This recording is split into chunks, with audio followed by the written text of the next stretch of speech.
3 fishing boats drift silently in the Gulf waters, abandoned nets, still heavy with catch radios, crackling with unanswered calls. Blood stains the decks, but no bodies in sight, only empty weapon crates bearing the unmistakable Aztec skull mark. Of the Zara cartel, a single message carved into the helm of the lead vessel: "You should have let us pass 24 hours earlier." These same boats had been spotted approaching innocent fishing vessels off the coast of Port Isabel, men who'd left trails. Of hijacked ships across the Gulf Coast, now they've vanished into thin air, leaving behind only whispers of a fisherman who moves like a ghost, strikes without mercy, and knows the waters in ways no simple boat captain should the cartel thought. They were the hunters. They were wrong. The story of how Mexico's most brutal cartel made the fatal mistake of targeting a man who once served as the military's most lethal covert operative. It's about what happens when ruthless predators become prey, and how one man's hidden past ignited a war that would turn peaceful fishing waters into ground zero for the most shocking showdown in cartel maritime history. Before we dive deeper, tell us where you're watching from. And if this story resonates with you, make sure you're subscribed, because tomorrow we've got something extra special coming your way. The morning sun glints off calm waters as Captain Marcus Cole checks his radar screens aboard the Aurora, his weathered fishing vessel cutting through gentle swells. His crew works the nets while he scans the horizon, 15 years of peaceful fishing wrapped in salt and sea spray to anyone passing by. He's just another Gulf Coast fisherman starting another quiet day. Logan Chen, his first. Mate bursts into the wheelhouse, nearly spilling his coffee. "Captain, got movement. You need to see." Cole turns, slowly studying his young crew member's face. Those boats again, different this time. They're shadowing the shipping lanes, 3 high speed. Craft running dark, circling the fishing grounds. Chen's hands grip the radar printout, getting closer each pass. Cole adjusts his course with practiced ease. His movements too precise for a simple fisherman, but Chen's too busy to notice. Call it in. Coast Guard says they're monitoring, but sir, one of them's flying diplomatic flags. Cole's jaw tightens as he grabs his binoculars. Heavy-duty military grade that have seen better days show me they take the Aurora deeper into the fishing grounds. A vessel that's more workhorse than pleasure craft as they move. Chen fidgets with his logbook. Something else, Sir Mira at the docks. There were men asking questions yesterday. Spanish accents wanted to know about shipping schedules, local boats. They buy anything, just fuel left. $1,000 tips. Cole's eyes scan the waters ahead, catching glimpses of other fishing boats hurrying to different grounds. Dock workers watching, nervous. The whole fleet is scared, even if they don't know why, yet the high-speed craft sits exactly where Chen reported engines idling sleek lines. Speaking of cartel money, Cole parks the Aurora at a distance, studying the vessel through his scope. "Stay here," he orders Chen. But protocol. Sometimes protocol gets people. A killed Cole approaches in his small tender with the casual confidence of a man with nothing to hide and everything under control. He's 20 yards away when the cabin door opens. With an expensive whisper, a man in a tailored suit emerges. "Good morning, Captain. Lovely waters you have here. Permits and registration, please," Cole asks. "Of course, but first perhaps we could discuss some business opportunities in these waters." Cole's hand rests naturally near his hip. Business licenses go through. Port Authority, Monday through Friday. 9 to 5, the man's smile doesn't waver. "We prefer private negotiations." Private negotiations don't require diplomatic flags or circling fishing grounds. The smile falters for just a fraction of a second. "You seem very observant for a simple fisherman. You seem very interested in our waters. For tourists." They lock eyes for 3 heartbeats. Neither moves. Then Cole's satellite phone buzzes a text from an unknown number. "Ghost protocol initiated, standby." The man, In the boat reaches slowly into his jacket. Cole doesn't flinch out. Comes a business card, heavy stock. No name, just a phone number embossed in gold. When you're ready to be reasonable, Captain Cole takes the card you're in. Protected fishing waters. Move along, the sleek craft pulls away with professional precision. Cole watches it disappear into the morning haze before heading back to Chen. "Sir, what was that about?" Cole hands him the card run. "This number," quietly. "Use your personal phone." "Not. Ship channels, are we expecting trouble?" Cole looks at the empty waters where the boat had been troubles already here. Sun has been for a while, we're just finally seeing its face. At Rosa's dockside cafe, the morning crowd is lighter than usual. Cole takes his usual table, the one with clear views of both entrances. Rosa brings coffee without being asked. "Those men," she says quietly, "they came back this morning early, asked about. What'd you tell them? That you take your coffee black and tip like a gentleman?" Cole almost smiles. "Your father. Still keep that shotgun under the counter, added a friend for it last week. Double barrel, smart man." Rosa leans closer. "Captain, people are scared, these men. They're not like the usual pirates. No, they're not." Cole pulls out his phone, checks the message again, later aboard the Aurora. Cole opens a hidden compartment beneath his bunk, removes a satellite phone that hasn't been used in 6 years. He dials from memory. A gruff voice answers ghost anchor. "It's Phantom, remember that favor you owe me? Kandahar or Somalia, both a low whistle that bad. Could be how fast can you and the others get here, depends. We talking unofficial or off?" The books Cole watches through his binoculars as another sleek craft cruises past. "I'm about to go to war with the Zara cartel. They just don't know it yet." A pause, then 24 hours will come in quiet, like always. Cole ends the call, secures the phone. In his logbook, paperwork. For a fleet that's about to change forever outside, the sun climbs higher over the Gulf waters, throwing glints of light that grow brighter by the minute the war is coming. And for the first time in 6 years, Captain Marcus. Cole allows himself to smile like the operator he used to be. Dawn hasn't yet broken when the first explosion rocks Rosa's cafe windows. The alarm blares through empty streets as 2 figures slip away into darkness by the time Cole arrives. She's already sweeping up glass, her father's shotgun visible on the counter. "You get a look at them?" Cole asks, examining the debris. No note, but the message is clear: professionals moving like soldiers, not thugs. Rosa's hands are steady, but her voice carries an edge. They knew where the cameras were. Cole studies the broken windows. They'll be back not today, but soon. "I know." Rosa sets down the broom. "What they don't know is, I grew up in war zones. This isn't my first cartel rodeo at the Port Isabel Medical Center." Maya Cole tends to a local fisherman's broken arm. Her husband appears in the doorway, their eyes meeting in silent communication. "Another accident?" Cole asks Mia, finishes the splint. "Third one this week. Mr. Peterson here fell off his boat." The fisherman avoids eye contact. Cole recognizes fear when he sees it. Lot of that going around. Cole says, "Must be something in the water, must be." Maya replies, her tone carrying years of understanding what her husband doesn't say, like that outbreak of vandalism I'm hearing about. Cole touches her shoulder as he leaves a gesture containing volumes at the harbour master's office. Director James Russell's chambers smell of expensive cigars and ambition. Cole declines the offered drink. These incidents are concerning, Russell says, swirling bourbon in crystal. Perhaps it's time to consider additional security measures. Private contractors didn't know harbour masters handled private security contracts. Russell's smile doesn't reach his eyes. Times are changing, Captain. Port Isabel needs to change with them. Change isn't always progress.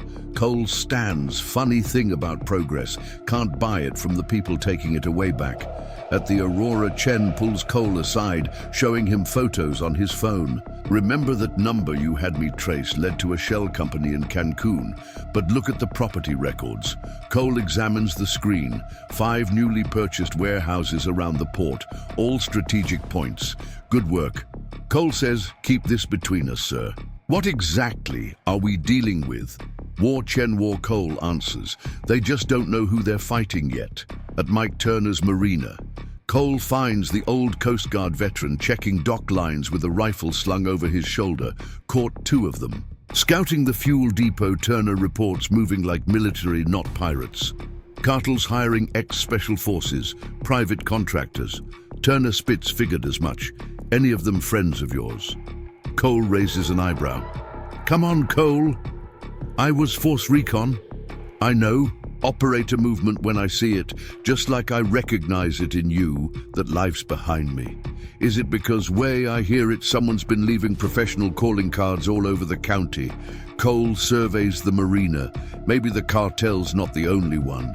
With friends, Turner grins. Now that's the kind of change I can support later. Cole's satellite phone buzzes at text packages arriving midnight, usual protocols. At Rosa's cafe, the dinner crowd is sparse. Cole sips coffee, watching Elena Reyes, the cartel's intelligence officer, pretend to read a newspaper. 2 tables over, Rosa drops off his usual order. She's been here 3 hours, orders coffee every 30 minutes. Let her watch. Cole says sometimes the best way to hide is in plain sight. His phone vibrates. "Maya. 3 more accidents in the ER. These people need help." Another message follows. "Ghost team in position awaiting orders." Cole stands, leaving cash on the table outside. A sleek craft cruises past windows tinted against the setting sun. He makes them easily. 3 men armed, watching Rosa's cafe. Probably the same ones who bombed it at the Aurora. Cole begins pulling files, shipping manifests, port records. Surveillance footage. A pattern emerges. The cartel isn't just moving in, they're building infrastructure. This isn't a takeover, it's an invasion. Chen enters with more photos. "Sir, found something at the abandoned fish processing plant. Looks like they're setting up some kind of operation. Show me the photos. Reveal heavy equipment, armed guards, shipping containers. Good work. Now, forget you saw this. But trust me, son, the less you know right now, the safer you are that night." Cole drives out to Turner's marina. 5 shadows detach themselves from the darkness, his old team moving like the ghosts they're nicknamed for. "Welcome to Port Isabel." Cole says Reaper Jackson, his former second in command, steps forward. "Nice water's shame, if anything happened. To them, that's why you're here, just like old times." "Anchor storm?" Sullivan asks. Cole shakes his head. "Better this time. We're fighting for home." They move inside Turner's boathouse, where maps and satellite photos cover a makeshift planning table. Cole points to key locations. They're building something big using legitimate businesses as cover, but they made one mistake, yeah? Pierce Blade Winters asks, "What's that?" They thought they were dealing with a fisherman. Cole's smile is all predator time. To show them they're dealing with a ghost. As they plan through the night, more sleek craft crews, Port Isabel's waters. But now they're being watched by unseen eyes, marked by unseen hands. The hunters don't realize they've become the prey in her. Cafe Rosa locks up for the night. Shotgun close outside. Elena Reyes makes a call. "The captain knows something. We need to move faster." But high above, on the roof of the old lighthouse Wraith, Griffin watches through a scope, documenting faces, patterns, routines. The war for Port Isabel is about to enter its next phase, and Captain Marcus Cole, the man who traded a ghost suit for fishing nets, prepares to show the cartel why some waters are worth dying for, and some men never really leave the battlefield. They just find new ones to defend. Telling and preparing this story took us a lot of time, so if you're enjoying it, subscribe to our channel. It means a lot to us now. Back to the story. Fire erupts in the night sky as Turner's fuel depot explodes. Cole's tender skids to a stop at the dock tires, throwing spray. The old Marine is already fighting the blaze with dock hoses, a futile gesture against an inferno. They hit the main tank. First, Turner shouts over the raw professional job Cole scans.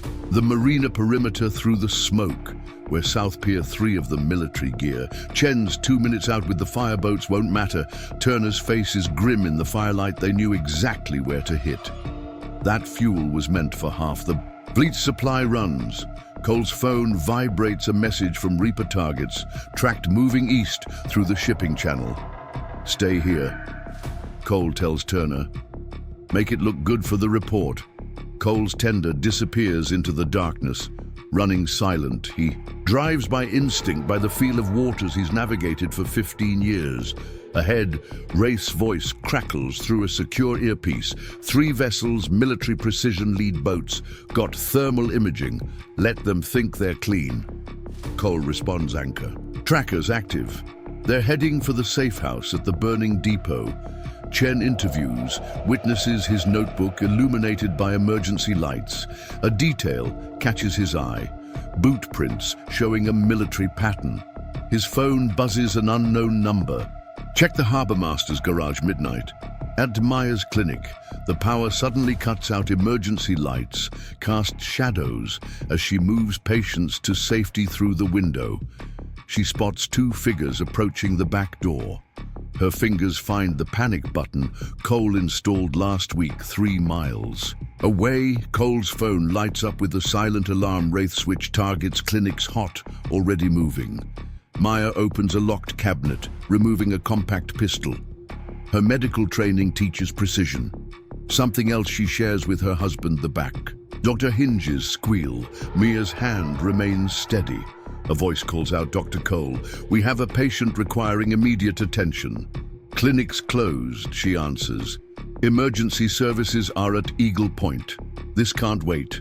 The door opens, 2 men enter, both wearing paramedic uniforms that don't quite fit. Interesting, Mia says most paramedics don't wear tactical boots. The lead man's smile vanishes. His hand moves toward his jacket. A red dot appears on his chest. I wouldn't, Wraith's voice carries from somewhere. Outside, unless you want to explain bullet wounds to a real paramedic tonight. The men retreat, professional enough to recognize a lost cause. As they leave, Mia's phone lights up. Love you, stay safe. Across the marina, FBI agent Rebecca Torres slides into Rosa's cafe booth, facing Cole. Interesting waters you have here, Captain. Just peaceful folks living peaceful lives. Really, she slides over surveillance photos. These tactical movements suggest, otherwise almost reminds me of operations in Somalia. Cole sips his coffee. Never been. No, she produces a heavily redacted file, because I have a ghost story about a covert operative who turned fisherman. Ghosts are just stories, Agent Torres maybe. But some stories fish in dangerous waters. Maya approaches. With fresh coffee, her movement deliberate as she pours. She slips Cole a note, warehouse tonight, big shipment. Cole's phone buzzes. Turner. They hit Wilson's marina too. Fuel supplies gone. The cartel's strategy becomes clear control. The supply control.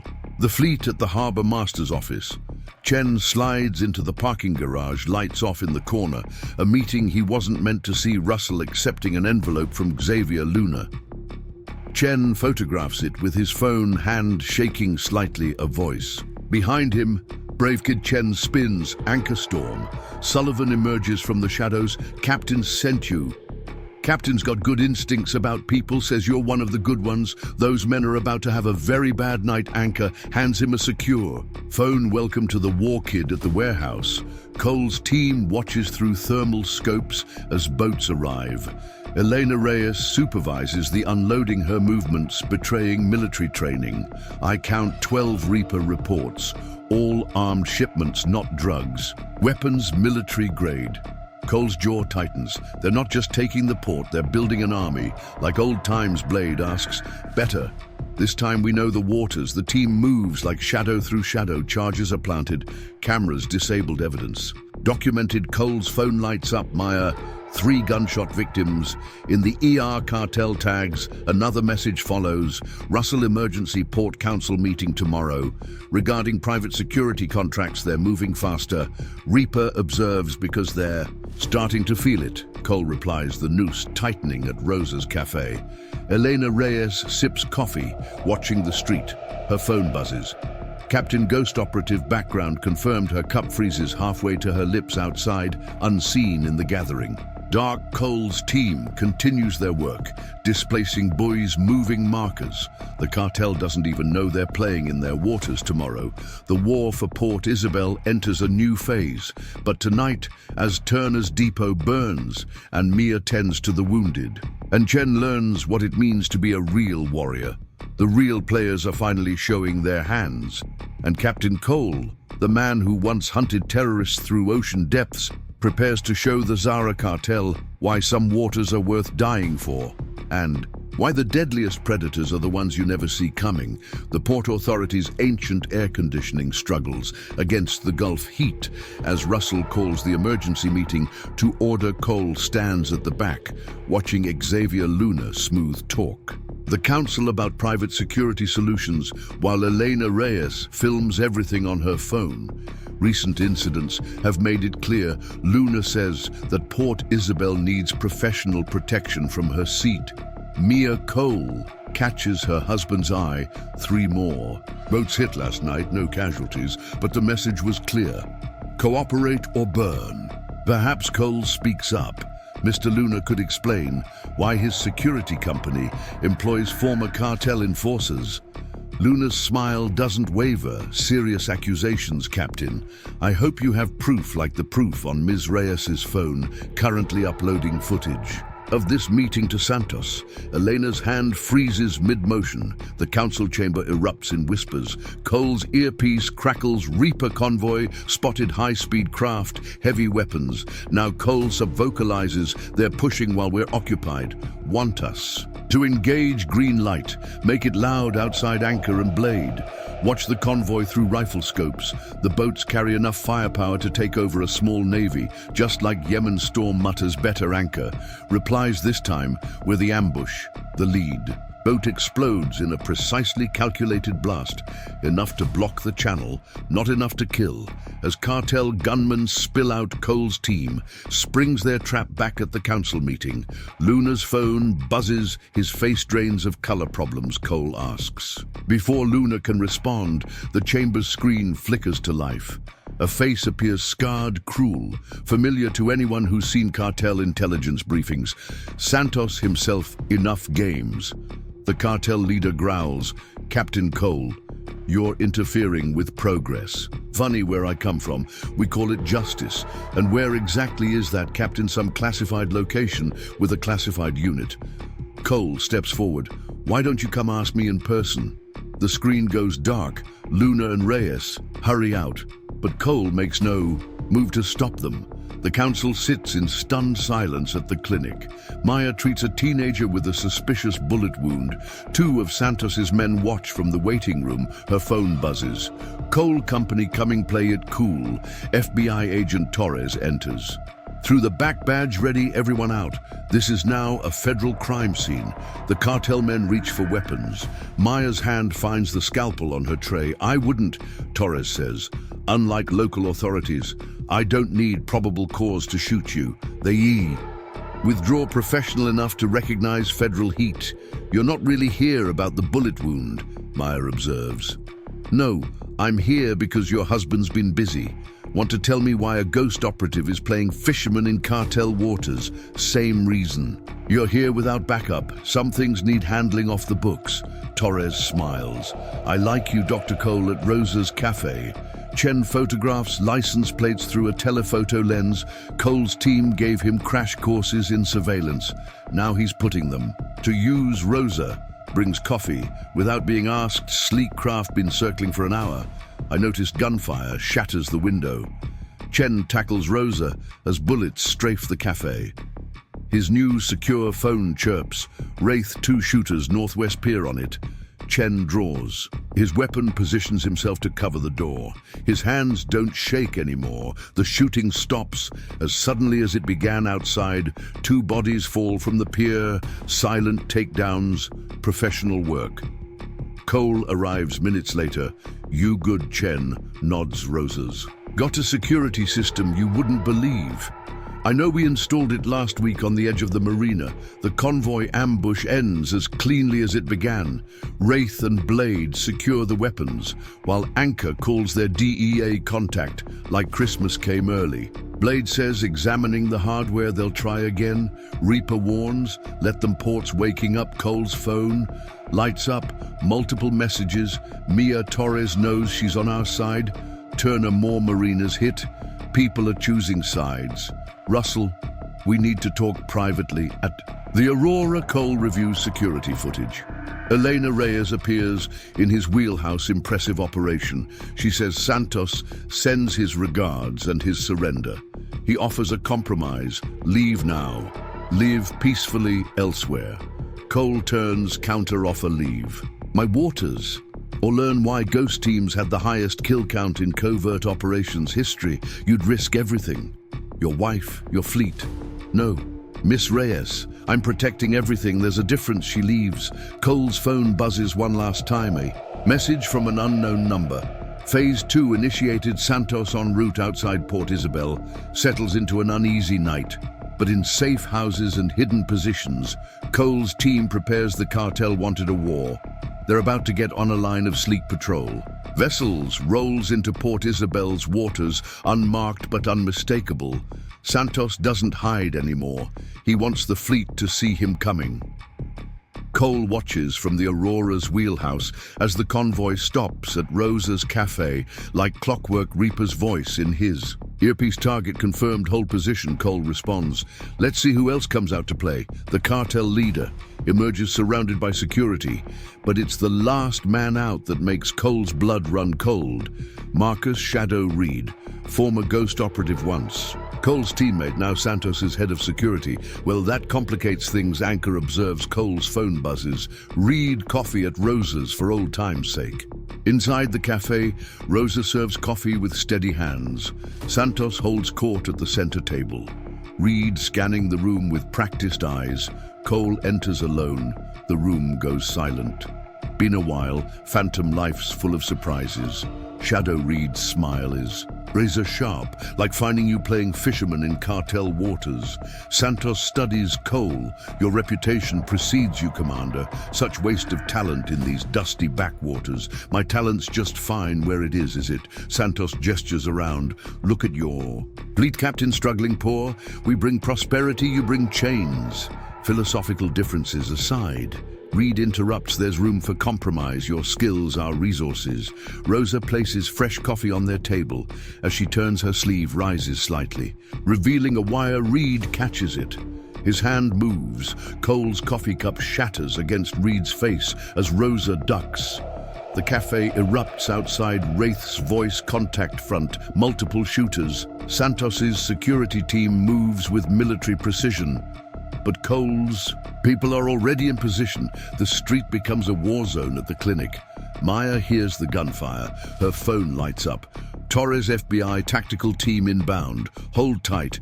2 cartel soldiers burst in, dragging a wounded comrade. Treatment. Now Mia sees their weapons, thinks of her oath. Triage room 3 as she works. Torres slips in through the back. Their eyes meet, a silent understanding across the marina. Chen leads evacuations, his training with Cole's team showing he moves civilians with practiced efficiency, keeping them low and fast this way. Stay together. A cartel sniper targets the group. Chen spots the glint, drops the shot misses from the lighthouse Wraith, eliminates the threat. Good eye, kid. Wraith's voice crackles through Chen's earpiece. Cole trained you well at the Harbor Master's office. Russell watches the chaos through his window. His phone rings, a secured line. It's time. A voice says, make the call. Russell hesitates. The whole operation is bigger than your conscience. Call it in. He reaches for his phone, but Rosa appears in his doorway. Phone recording. Looking for this. She holds up a USB drive. Found your real financial records, the offshore accounts, the cartel connections. You don't understand. I understand. 30 years of corruption, the deals with traffickers, the drug routes outside the battle intensifies. Cole and Reed face off in the street. Years of shared training, making them deadly equals. Still favor your left. Reed taunts, still talk too much. Cole counters. They move like mirrors, each anticipating the other. But Cole has one advantage. These are his waters. A hidden door opens behind Reed. Turner emerges with a shotgun. Welcome to Port Isabel. Santos retreats to his convoy, but finds his escape route blocked. By burning vessels, Reaper's handiwork impressive. Santos admits, but futile, this is merely the first wave on cue. 3 helicopters appear over the horizon. Black-clad figures fast rope down Cartel. Special forces, you move, Commander Reed calls out. Cole's phone vibrates. Agent Torres' satellite confirms multiple Cartel units converging. This was a feint. Figured as much. Cole switches channels. All units fall back to secondary positions. Initiate protocol Ghost. The street seems to empty. Cole's. And people vanishing like smoke. Even Rosa's cafe stands deserted. Santos surveys the scene they run. No Reed corrects him. They're hunting later as smoke clears and wounded are treated. Cole meets his team at Turner's Marina. Reed's involvement changes. At things, Reaper says he knows all our plays. Anchor agrees. No, Cole studies the map. He knows our old plays. Time to write a new book. Maya arrives with medical supplies and intel from Torres. Cartel's bringing in something big, she reports. Torres says, they're calling it Operation Undertow, let them.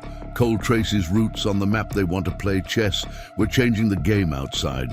The sun sets on Port Isabel. Santos's forces secure their positions. Reed deploying them with expert precision. But in the shadows, Cole's people move like ghosts, preparing surprises. Tomorrow will bring new battles, and Captain Cole, the man who once commanded America's deadliest covert unit, allows himself a grim smile. The real war is just beginning. Port Isabel holds its breath in the pre-dawn darkness. Cole watches from the Aurora's deck as thermal drones, Cartel eyes in the sky, sweep the waters below. Next to him, Reaper marks, patrol patterns on a tablet. They've got the port-gridded Reaper notes military-grade surveillance, because this isn't about smuggling anymore. Cole responds, Santos is building something bigger. His earpiece crackles. Maya, you need to see this now at the clinic. Maya pulls up satellite imagery on a secured laptop agent. Torres stands behind her, face grim. These came from my contacts in Washington. Torres says, look familiar. The images show identical. Grid patterns over 6 other ports, all fallen to Cartel control in the past year. They're building a corridor. Maya realizes Port Isabel is the missing piece. There's more. Maya pulls up financial records. Santos's real name is Antonio Vargas Cruz. His father owned half this port 30 years ago, before the feds seized everything. So this is personal. Reaper says it's about legacy. Torres corrects, and revenge at Rosa's cafe. Now a makeshift command center. Chen briefs local boat captains through secure channels. The cafe's kitchen has become an intelligence hub. Coffee machines sharing space with encrypted communications gear. They're watching everything, Chen explains, but we know these waters better. Rosa enters from the backroom. Turner's sensors just picked up movement. Large convoy heading north from international waters. Cole's voice comes through their earpieces. Showtime places. Everyone. Reed watches from his command post as Cole's Aurora leaves the dock right on schedule target. Moving. Reed reports, just like you predicted. Santos's voice carries satisfaction. The mighty Ghost commander, still so predictable, but Reed's instincts scream, warning maybe too predictable. Cole drives slowly, making his vessel an obvious target. Cartel. Surveillance tracks his every move behind him. 3 high-speed craft fall into pursuit contact. Cole sub-vocalizes 3 vessels, at least 12. Armed, 4 more approaching from the east. Wraith reports from his sniper position, they're herding you. Good at the clinic. Maya watches Cartel forces converge on her husband. Her hands steady as she loads a trauma kit. They're pushing him toward the shipping graveyard, she notes. Torres checks her weapon. That's what he wants them to think, the pursuing. Vessels close in Cole turns down a narrow channel between derelict ships dead end ahead. Reed's voice comes through a hijacked frequency, getting sloppy Phantom Age catching up. You taught me better than that shadow. The trap springs hidden panels. In the abandoned ship's drop revealing Cole's team. The Cartel convoy drives right into a kill box, but Santos's forces have surprises too. Armored patrol boats smash through hull walls. Tactical teams repel from rusty cranes, company storm shouts as bullets fly. Hold positions. Cole orders, let them commit. At the cafe, Chen monitors the battle through surveillance feeds. Second wave incoming, 30+ heavy weapons. Rosa's fingers fly across keyboards coordinating responses. Turner's ready on the North Channel on the graveyard's periphery. Russell makes a call. They've taken the bait, moving to phase 2. But the call is intercepted in her hidden command center. Torres traces the signal. Got you, she whispers. Cole's aurora weaves through. The chaos drawing fire above Cartel drones track his movement. Reed coordinates his forces with practiced skill. You've lost your edge. Reed taunts through the radio. These years of playing fisherman made you soft. Maybe Cole replies, or maybe I learned. New tricks. On Q, Turner's marina erupts in electronic warfare. Military-grade jammers knock out Cartel surveillance. The drones fall from the sky like dead birds, blind them. Cole orders his team moves with precision, born of years of shared combat, each derelict. Ship becoming a fortress, each channel a killing ground. Santos watches from his command vessel as his forces lose eyes on the battlefield. Impossible, that equipment cost millions. He had help. Reed realizes federal help. Find out who at the clinic. Mia treats wounded from both sides. Her medical training wars. With her instincts as a soldier's wife, a Cartel enforcer grabs her arm. The others? They say, "You're Cole's woman." No. She corrects him, tightening a tourniquet. "I'm my own woman, who happens to be Cole's wife." Her hidden blade presses against his femoral artery. Remember that, across the marina, Rosa discovers something in Russell's encrypted files. "Captain, you need to see this, the Cartel's operation. It's not just about Port Isabel. Send it to Torres." Cole responds between bursts of gunfire. "We're a little busy." The battle in the ship graveyard reaches a crescendo. Cole's team, outnumbered but not outmatched, turns the killing ground into a meat grinder. Reed recognizes the pattern. Too late, pull back. It's a trap within a trap. Secondary explosions rock the graveyard. Carefully placed charges turn escape routes into ambushes. The Cartel's superior numbers become a liability in the tight spaces like old times. Reaper says as they mop up just with better toys. But at the cafe, Chen spots something on the monitors. "Sir, you need to see this." Satellite imagery shows massive convoys moving north across international waters. Santos's main force, the real invasion today, was a test. Cole realizes they wanted to see our capabilities. They got what they wanted. Torres adds, "Question is, what do we do now?" Cole studies the tactical display. Santos's forces regroup, bloodied but still powerful. Reed will adapt his tactics. The real battle lies ahead. We change the rules. Cole decides no more hiding, no more small plays. They'll see us coming. Reaper warns, count on it. Cole's smile is all predator. Sometimes the best trap is the one they think they've already spotted. As night falls, both sides lick their wounds. Santos meets with his commanders. Reed, analyzing the day's failures in safe houses throughout Port Isabel. Cole's team prepares for what comes next. Mia treats the wounded. Torres builds her case, and Rosa decodes more of the Cartel's plans, each playing their part in a war that's about to escalate beyond anything they imagined. And Captain Cole, the man who turned a fishing port into a fortress, knows tomorrow will bring either victory or annihilation. There's no middle ground left. Dawn breaks over Port Isabel to find wanted posters plastered across the docks, not standard police bulletins. These are psychological warfare, professional grade. Each one details a piece of Cole's classified past missions that never officially happened, decisions that haunt dreams. Their good reaper admits studying one half-truths mixed with lies makes the poison easier to swallow. Cole tears down a poster showing a bombed village, Reed's work he always liked mined. Games his phone buzzes, Mia Town's turning people are asking questions at the cafe. Rosa serves coffee to worried locals. The posters have done their job creating doubt, spreading fear. She catches fragments of conversations, killed women and children. Secret military trials, running death squads. Chen enters uniform crisp. Despite the tension, little gift from our friends found these at dawn. He drops surveillance photos on the counter. Cole with Mia at the clinic at home. Personal moments turned to weapons. They're saying the captain's brought war to our waters. An old fisherman announces, maybe if he leaves, Rosa slams a coffee pot down. These waters were at war before he came. We just didn't know it yet. At the clinic, Mia treats a teenager. With an infected bullet wound, the boy's father watches nervously. Boating accident. Maya asks Cartel recruited him. The father admits said they'd kill us if he refused. Maya's phone lights up. Torres got something Russell's not working for the Cartel. He's DEA, what deep cover has been for years. But something's wrong, his handler's gone dark.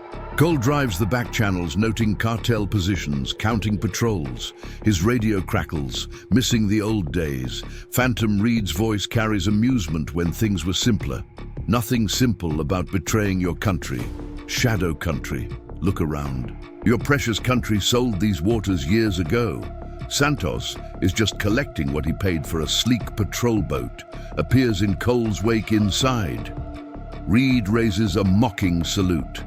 Remember Indonesia? Reed asks the village the choice you made. I remember. You agreed with that choice. I learned better. There are no good guys. Phantom, just different kinds of monsters. At Turner's Marina, Cole's team reviews satellite data. Cartel forces mass at the border, but something's wrong with the pattern there. Not hiding anchor notes, want us to see them because the real threat's already here.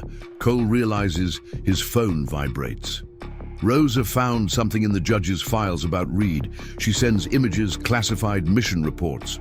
Cole's blood runs cold. Son of... he whispers. Reed wasn't turned, he's still working for someone. Torres appears in the doorway. CIA off-books operation. They're using Santos to clean up loose ends. What loose ends? People who know about Operation Deep Water. The name hits Cole like a physical blow 5 years ago, a mission that never existed, a choice that changed everything. At the cafe, Rosa closes early, but Elena Reyes remains at her table. Your father.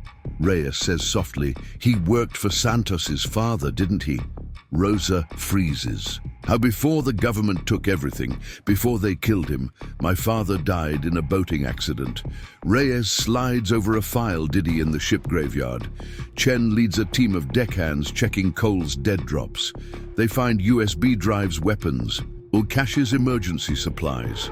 Captain's been planning this for years. One deckhand realizes, since the day he arrived, Chen confirms a shadow moves. Chen spins weapon ready. Reed steps into view, hands raised. Easy, kid. Just want to talk about why Cole really came to Port Isabel, about what really happened in Indonesia. Dunedin the clinic. Mia treats more gunshot wounds. The victims are younger, each time her phone chimes. Cole, you were right about everything she remembers. Their conversation 5 years ago, when he first suggested moving to Port Isabel, when he said it was about finding peace, it was never about hiding. She texts back. Was it no? It was about preparing. Santos, watches, drone footage of the port behind him, a wall of screen shows. Other coastal communities all under his control. The posters work. Reyes reports ports dividing and Cole still standing, but Reed's plan is proceeding exactly as intended. A new voice interrupts. A man in a CIA badge enters. Everything's on schedule. Across the marina, Cole pieces it together.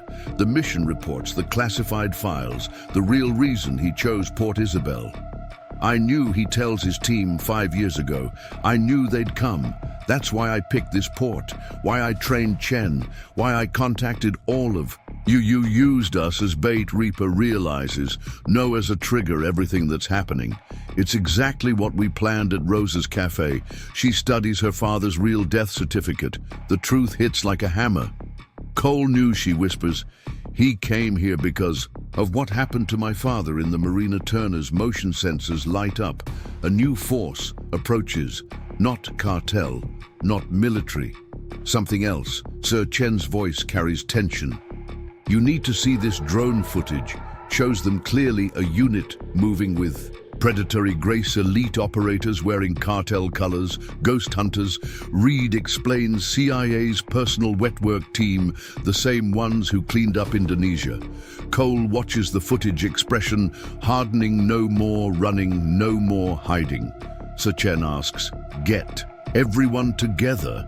It's time they learned why I really came to Port Isabel.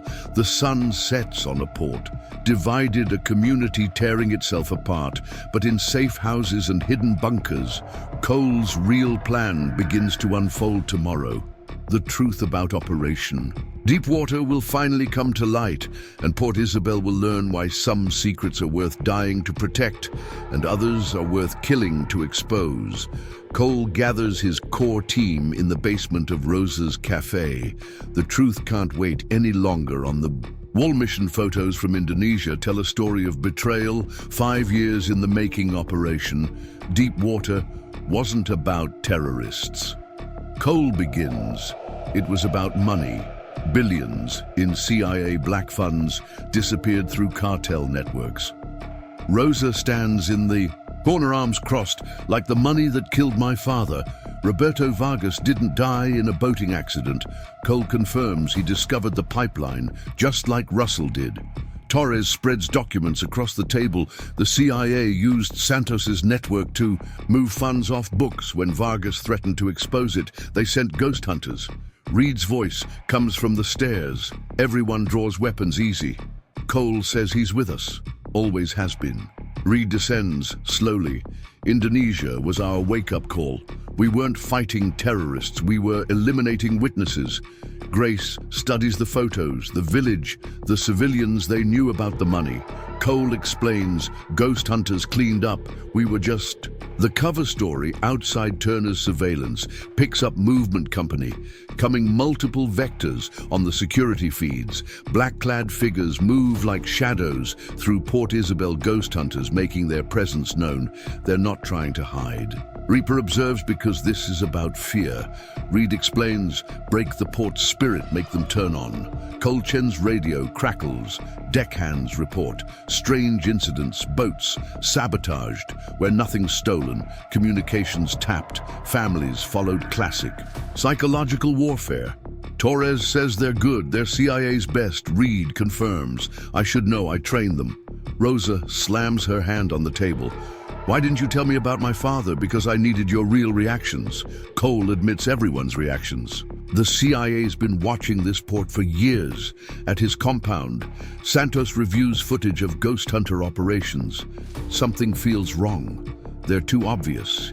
He tells Reyes, professional ghosts don't show themselves unless they want to be seen. She finishes. His phone rings, a secured line. He thought only he knew. You've played your part well, a cold voice says, but your usefulness is ending. Santos's expression hardens. You think you can betray me? We already have. Ask yourself who really controls. Your empire. At the clinic, Maya analyzes blood samples from recent victims. The results make her pause. Cole, she calls these compounds, their military-grade behavior modification. They're dosing the port. Reed explains, through the water supply making. People paranoid, suggestible. Chen's team sweeps the water treatment plant. They find sophisticated chemical injection systems been here for months. Chen reports professional installation.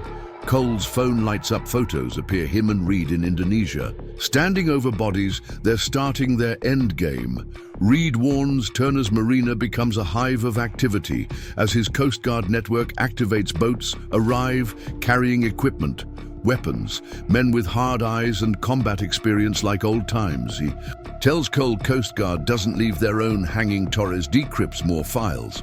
It goes higher than the CIA Senate committees. Pentagon officials follow the money. Rosa suggests her father's daughter to the end. She traces financial records connecting dots. A pattern emerges. Port Isabel isn't just a waypoint. It's a testing ground she realizes they're seeing if they can turn an American port into a black site. Cole finishes hidden in plain sight.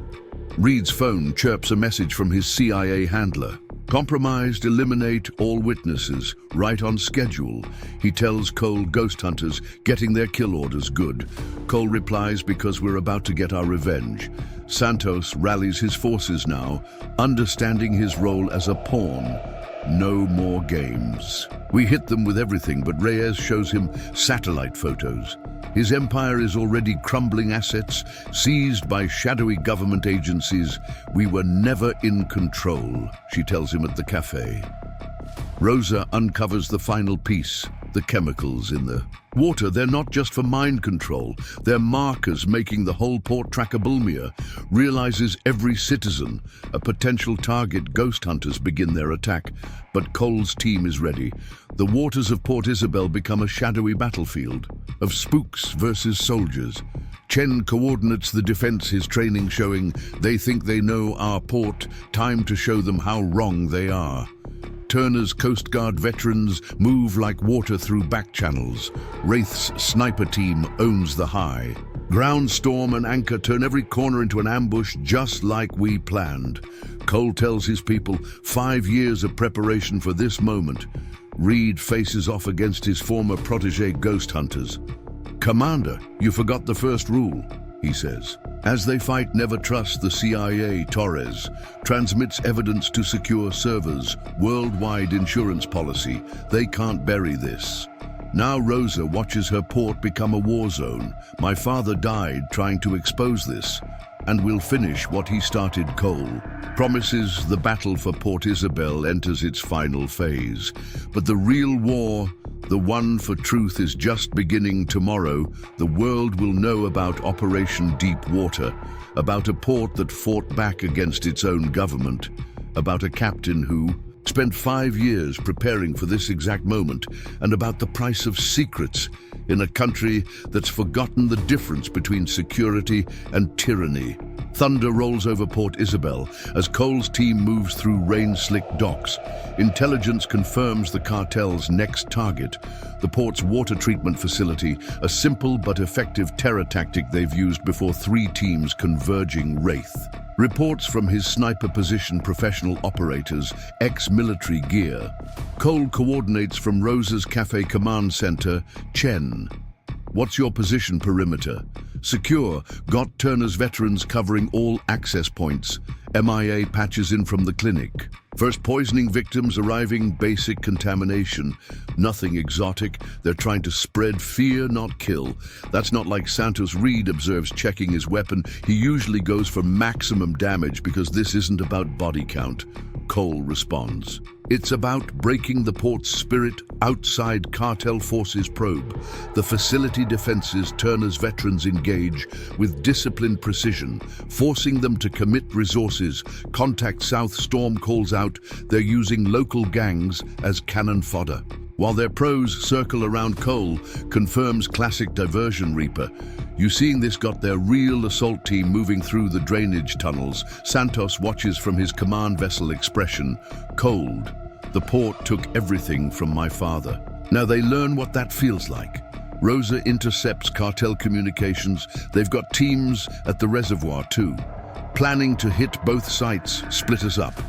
Cole realizes, make us choose which to defend. Torres patches in from FBI tactical local police. Our compromised chief just ordered his men to stand down. Time to earn that badge. Chen. Cole says Chen rallies loyal deckhands at the docks. This isn't about cartels anymore. This is about our home. The battle erupts across multiple fronts. Turner's veterans hold the treatment plant while Cole's team moves to secure the reservoir. Cartel forces press hard, using superior numbers and heavy weapons. These aren't street thugs, Reed warns, taking cover from precise fire. These guys have serious training. Private military Cole confirms Santos has been recruiting Maya coordinates with emergency services, treating citizens who drank contaminated water. Nothing lethal, but they're creating panic. Hospitals are overwhelmed. Rosa discovers something in intercepted communications, getting orders from someone above Santos, mentions a council CIA leadership. Torres explains they're using Port Isabel as an example, show other ports. What happens when they resist the reservoir? Battle intensifies, Cole's team faces. Santos's elite unit ex-special forces operators turned cartel mercenaries. Like old times Reed says, laying down suppressing fire. Except we were usually on the same side. Pick better enemies next time, Cole responds. Chen's units engage cartel forces. In the channels protecting evacuation routes, the young crewman's training shows as he coordinates civilian protection. Keep those families moving, he orders. We hold. Here, Turner's voice crackles through comms. Treatment plant secure. But they've breached. The reservoir, secondary access, that's what they wanted. Cole realizes, split our forces, then hit the real target. Santos's voice cuts through their frequency. You understand nothing. Captain, this port died 20 years ago. They just don't know it. Yet at the clinic, Maya treats a cartel soldier with a conscience. He talks, revealing Santos's true plan. The water's just the beginning, she relays to Cole. They're taking everything. Businesses, marinas, homes, making the port unlivable. Economic warfare. Torres adds, they've done it before, force people to sell, buy everything cheap, turn ports into cartel operations. Rosa finds proof in property records, shell companies buying foreclosed marinas, storage facilities, shipping lanes, building infrastructure. Cole understands this isn't about revenge, it's about empire. The reservoir battle reaches its peak. Cole's team pushes through expert resistance, but the cartel forces fight with professional skill. These guys are good. Reaper admits we're better. Cole responds. Chen's crews link up with Turner's veterans, creating a defensive line through the port. Local captains join them, protecting their community. Santos watches his plan unravel. Burn it all, he orders. If we can't have the port, no one will. But his mercenaries hesitate. Fighting professionals is different than terrorizing civilians. And think hard. Cole broadcasts your soldiers. You know the difference between right and wrong. Some surrender, others fade away. A few fight to the end. The rain continues as Cole's team secures both facilities. Maya treats the injured while Rosa traces. Cartel financial networks. Torres coordinates with FBI tactical teams moving against cartel holdings. Ports standing strong. Chen reports, ports always do. Cole responds when you give them the chance. Santos escapes, but his operation lies in ruins. His mercenaries captured or turned, his infrastructure exposed. But in his command center, he makes calls. The council isn't pleased. Finish it. They order whatever it takes. Cole gathers his team as dawn breaks. The battle's won. But the war continues. They'll be back, Reed warns. With something bigger, Torres agrees, let them come. Cole says, watching his port rise above fear, some things are worth fighting for. Port Isabel emerges stronger, its people united against terror, a port that chose to stand. Instead of break, tomorrow brings new threats, but today they've shown that even the mightiest cartel can fall when good people stand together. And Captain Cole, the man who brought ghost tactics to port waters, allows himself a moment of pride. The real fight's just beginning, but now everyone knows which side they're on. Fire and smoke rise from the edge of Port Isabel as the cartel launches its biggest assault. Yet Cole watches from the Aurora's wheelhouse as multiple convoys approach from different directions. The council has authorized everything: heavy weapons, armored vessels, elite mercenaries. I count 6 gunboats, 4 attack craft groups. Wraith reports they're not hiding anymore because they don't need to. Reed adds council gave Santos blank check authorization. Whatever it takes to make an example of us. Cole's radio crackles with multiple reports. Cartel forces hitting marinas, businesses, key infrastructure. A coordinated attempt to overwhelm the port's defenses. Chen's status: on evacuation, getting civilians to shelter, but sir, they're not running. They're asking how to help at Rosa's cafe. Command center screens show the assault scale. They've cut main channels, she reports, trying to isolate a standard cartel takeover. Playbook Torres confirms from her FBI tactical position, except this time they're not being subtle. Maya patches in from the clinic got wounded coming in. They're targeting anyone who stands up to them, make them pay for every inch. Cole orders his Team Turner, your veterans ready, born ready, got fighting positions set up throughout Port Local. Captains joining us.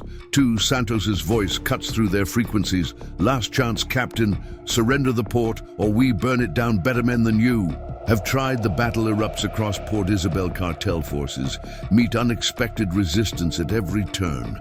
Cole's team has spent months preparing the port's defenses, and it shows. Contact front. Storm calls out. These guys are different, professional.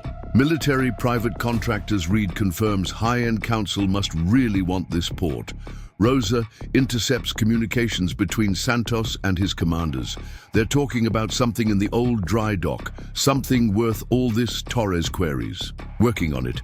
But Cartel doesn't spend this kind of resources without reason. Chen leads local crews and volunteers in street-by-street defense. The young crewman's leadership shines as he coordinates civilian resistance. Keep them bottled in the main channel, he orders. Don't let them spread out. Turner's veterans engage cartel forces with precision born of experience. Local captains join them, turning their port knowledge into tactical advantage.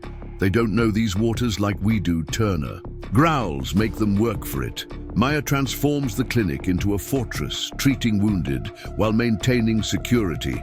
They're trying to break our spirit, she tells Cole, but every person they hurt just makes more people stand up. Santos watches from his command vessel as his forces take unexpected casualties. Professional mercenaries falling to port. Defenders bring up the heavy weapons. He orders level anything that resists, but his mercenary commander hesitates. Sir, these are civilians. These are obstacles. Remove them. The commander makes his choice, switching frequencies. Captain Cole, we need to talk. Cole's team intercepts cartel armor before it can reach port. Reed leads the ambush, turning their own professional tactics against them. Yes, Santos should have paid them better, he quips. Rosa discovers files hidden in the port's old records. The dry dock, there's something bigger. Cartel's been planning this for years. Torres confirms through FBI databases, underground channels, perfect for moving product. But they need the port as cover. The battle intensifies. Santos, seeing his forces desert or fall, takes personal command. His remaining loyal forces launch desperate attacks. He's getting sloppy. Reaper observes, letting anger override tactics. Good. Cole responds, because now we spring the real trap. Chen's crews and Turner's veterans execute a coordinated squeeze, using pre-planned killing zones to devastating effect ports, turning into their worst nightmare. Turner laughs. Every pier, a sniper, every channel an ambushmere. Reports more mercenaries surrendering. They're professional enough to know when they're beaten, but Santos has one last card to play.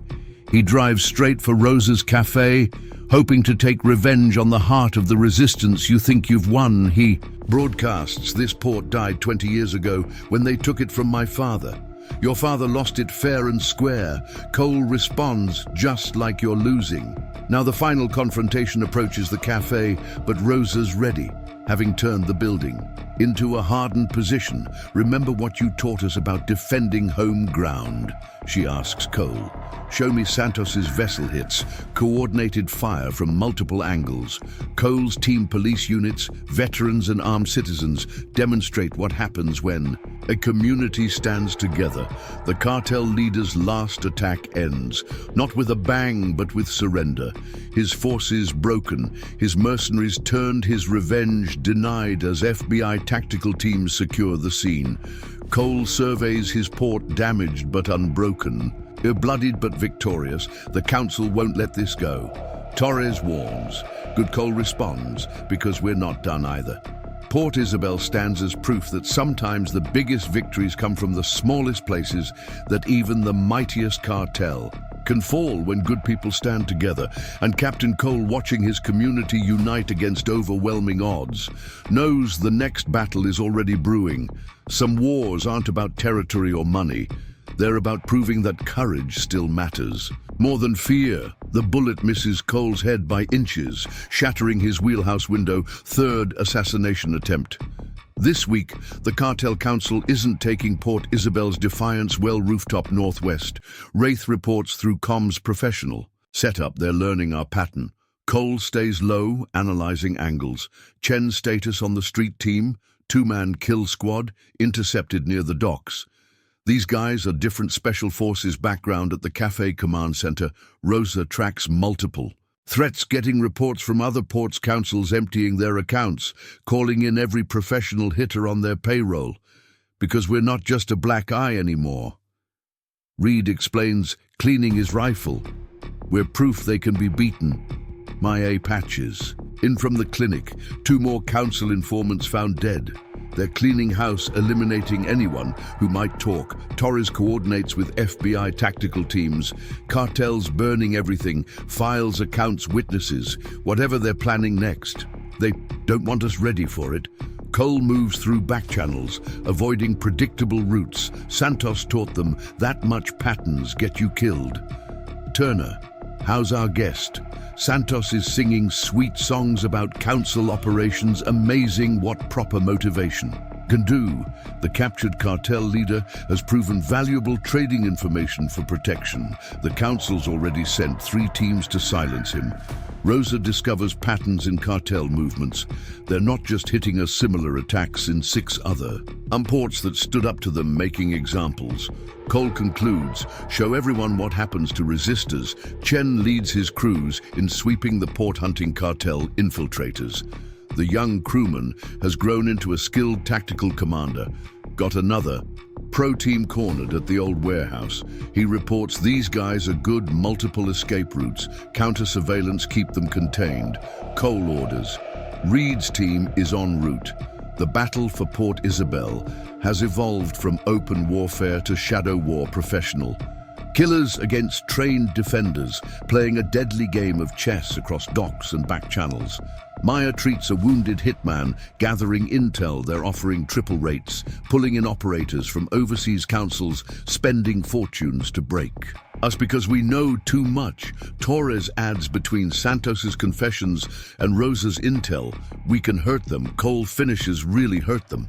Harbor Master Thompson's car explodes outside the marina office. Another warning. Another escalation. Master's safe, Turner reports, had him wearing the vest. You suggested blast was precise professional work. Reed leads the forensics team. Bulgarian. Equipment check explosives. These aren't cartel thugs anymore. International contractors. Cole confirms council's calling in serious favors. Rosa intercepts dark web communications, millions in cryptocurrency, moving through anonymous accounts funding. The shadow war, they're hiring every freelance operator between here and Europe. She reports, turning Port Isabel into a shooting gallery. But the port fights back. Veterans patrol waters. Local fishermen become counter-surveillance. Every citizen a potential sentinel community. The best security, Chen observes. Watching civilians report suspicious activity can't buy that kind of coverage. Santos provides more insights from custody councils desperate. You've exposed their whole coastal operation. Other ports are watching, learning. Torres confirms through FBI channels resistance spreading up and down the coast. Port Isabel became the blueprint. Cole's team adapts to the new threat, changing routines, hardening positions, training civilians in.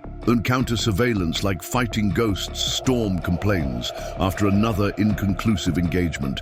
Then we become better ghosts. Cole responds. Maya develops a medical network, civilian volunteers treating wounds without hospital records that hitmen could track. Whole ports turned into one big safe house. She tells Cole, everyone watching out for everyone else. Rosa discovers cartel council meeting dates in Santos's files. They're gathering in Mexico City, all the major players planning something. Big Torres suggests This kind of heat means they're scared. Chen's units intercept another kill team, this one targeting the fuel supply again, getting sloppy desperation moves because their window's closing. Reed explains every day we hold out more. Imports resist. Turner's veterans train local defenders in counter-sniper operations. The port becomes a harder target daily. They thought we'd break easy. Turner tells his trainees, show them what coastal America can do. Cole coordinates with other rebellious ports, sharing tactics and intelligence. The resistance spreads like wildfire, councils losing control. Santos observes from his protective custody, their whole empire crumbling because one port said no. But the shadow war intensifies. Professional. Killers strike from every angle, probing for weakness. They'll keep coming. Torres warns, let them. Cole responds, every failed hit teaches us more. The sun sets on another day of hidden battles. Port Isabel stands stronger, its people harder, its defenses. Deeper tomorrow brings new assassins, new threats, new challenges, but Cole's team remains ready. Maya treats the wounded, Rosa gathers intelligence, Chen hunts infiltrators, Reed tracks professionals, Turner trains defenders, and Captain Cole, the man who turned a fishing port into a fortress, prepares for the next phase, because some wars aren't won with armies. They're won with courage, community, and the unbreaking spirit of free people standing together. The Council's shadow war rages on. But shadows fear the light, and Port Isabel shines brighter every day night. Shrouds Port Isabel as Cole studies surveillance, feeds the Cartel Council's desperation, shows their massing forces across international waters, not just hitmen anymore, and army multiple convoys moving north. Rosa reports from her monitors, heavy weapons, armored vessels. They're throwing everything at us because we're winning. Reed observes 6 more coastal ports in open revolt. Their whole operation's falling apart. Cole's radio crackles. Chen's voice carries urgency. Sir Coast Guard reports, massive bribes being offered. They're trying to clear a corridor, let them come. Cole responds, everything's in position in the Cafe Command Center. Rosa intercepts cartel communication. Financial records, troop movements, desperate orders from the Council. They've emptied their accounts, she reports. Hired every mercenary from here to Colombia. This is their last play. Maya patches in from the clinic network. Other ports reporting similar. And build-ups, they're hitting everyone who resisted all at once, trying to make examples of us all. Torres adds from FBI tactical show, what happens to ports that fight back? Turner's veterans hold defensive positions throughout Port Isabel, local captains. And volunteers strengthen their lines like Somalia all over again. Turner comments, except this time we're the defenders. Santos, still in protective custody, reviews the cartel's movements. They're making mistakes, moving too fast, too obvious because they're scared. Cole says, and fear makes men stupid. The Council's army approaches from multiple directions. Professional, mercenaries mixed with cartel soldiers, all heavily armed. I count 12 gunboats, 8 armored vessels on the main approach. Wraith reports from his position, more coming through the back channels. Reed checks his weapon. They really want this port. Dead. No, Cole corrects. They want hope. Dead Port Isabel showed others they could fight back. Chen coordinates with crews from multiple resistant ports. The young commanders become a symbol of local resistance. Fighting back, got units from 6 harbors. Converging, he reports everyone's tired of cartel control. Rosa's computers light up with intercepted orders. The Council's getting desperate. They're offering triple pay, promising reinforcements that don't exist. She says their whole operations running on bluffs. Mie reports from the medical network. Every port that stood up is preparing medical supplies, emergency services, civilian volunteers. This isn't just about Port Isabel anymore. Torres observes, it's about all the coastal towns. Everyone's watching. Cole's team takes final positions. The ports become a fortress. Every pier, a potential ambush. Every building, a strong point. Remember, he tells his people, we're not just defending our home, we're showing others how to defend theirs. The Council's forces hit the first defensive line. Turner's veterans and local defenders meet them with precise fire. They're pushing hard storm reports through heavy gunfire, but sloppy no proper recon. Because they had to move fast, Reed explains before more. Port's rebel Chen's crews engage cartel forces trying to flank through residential waters. The port echoes with gunfire and explosions keep them contained. Chen orders don't let them near the civilians. Rosa tracks, battlefield movements coordinating. Response is they're committing everything to the main thrust, leaving their flanks exposed. Classic desperation move, Cole says. Time to show them why that's a mistake. Torres coordinates with FBI tactical teams hidden outside Port Federal response. Ready on your signal, not yet, Cole replies. Let them commit fully first. Santos watches from custody as his former empire crumbles. They never understood. You can't control people through fear forever. The battle intensifies. Cartel forces push hard, taking heavy casualties, but advancing through sheer numbers. They're reaching the secondary defensive line. Turner reports, right where we want them. Cole responds. The trap springs, hidden units from multiple ports emerge, cutting off the cartel armies. Retreat FBI tactical teams strike their supply lines, nowhere to run. Now Reed observes. Rosa broadcasts intercepted council communications through their forces' frequencies, orders to fight to the death, promises of support that won't come letting. Their own men hear how expendable they are. She explains the council's army begins to crumble. Professional mercenaries, realizing they've been hustled, begin surrendering. Smart ones know when they're beat. Turner says Maya's medical network treats wounded from both sides. Every mercenary we save is intelligence we can use.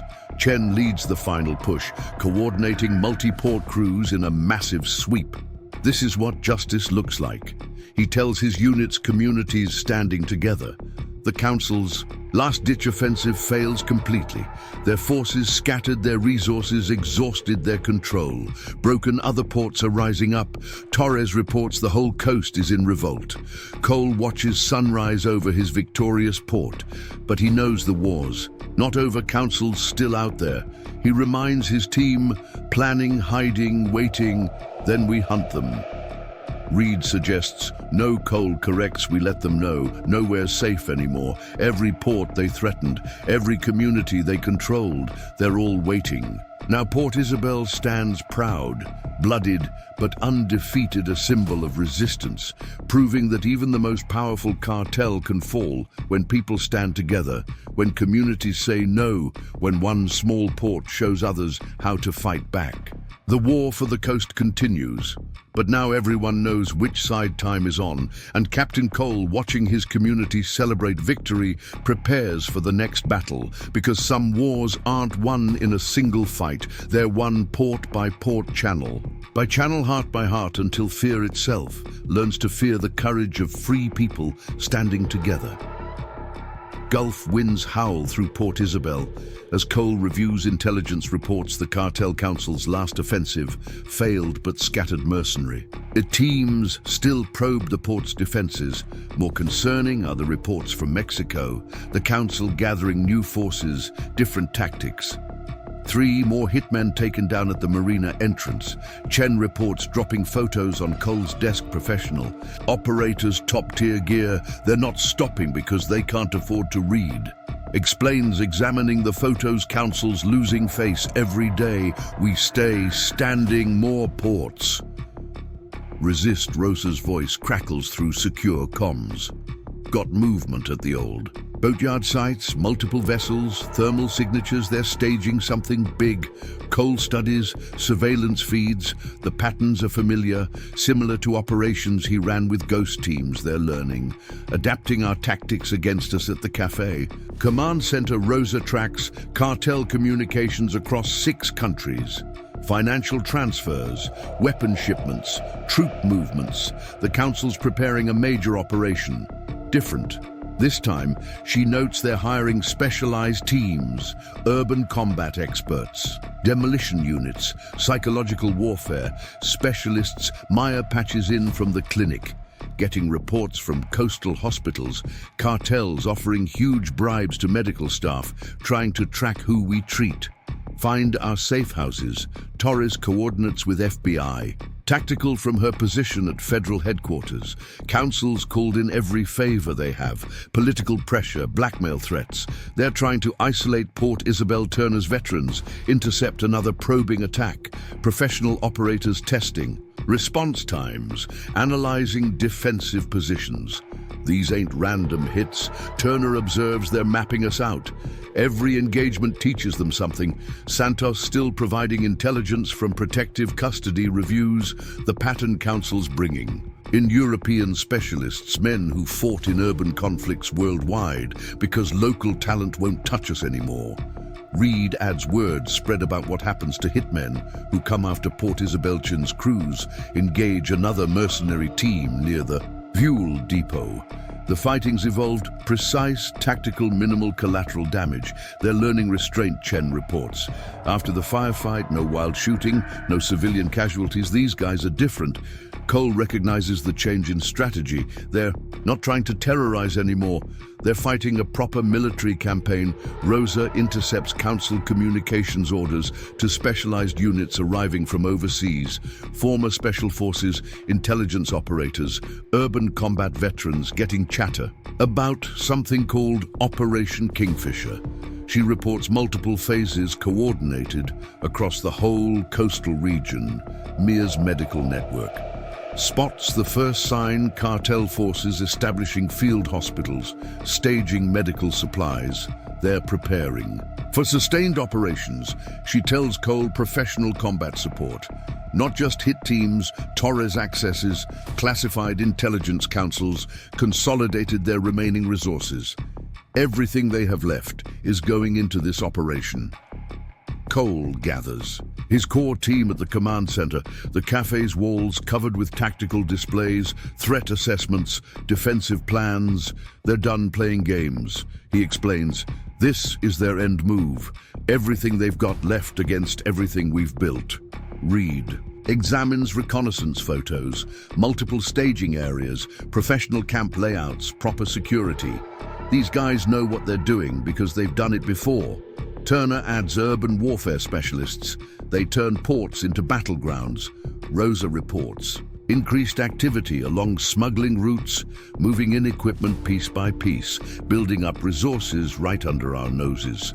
Chen tracks financial patterns. They're spending everything, liquidating legitimate businesses, selling assets, whatever's coming. They're all in. Cole recognizes the signs from his ghost days. They're preparing for siege warfare, not just against us, against every port that's resisted. Maya coordinates with medical networks across multiple communities.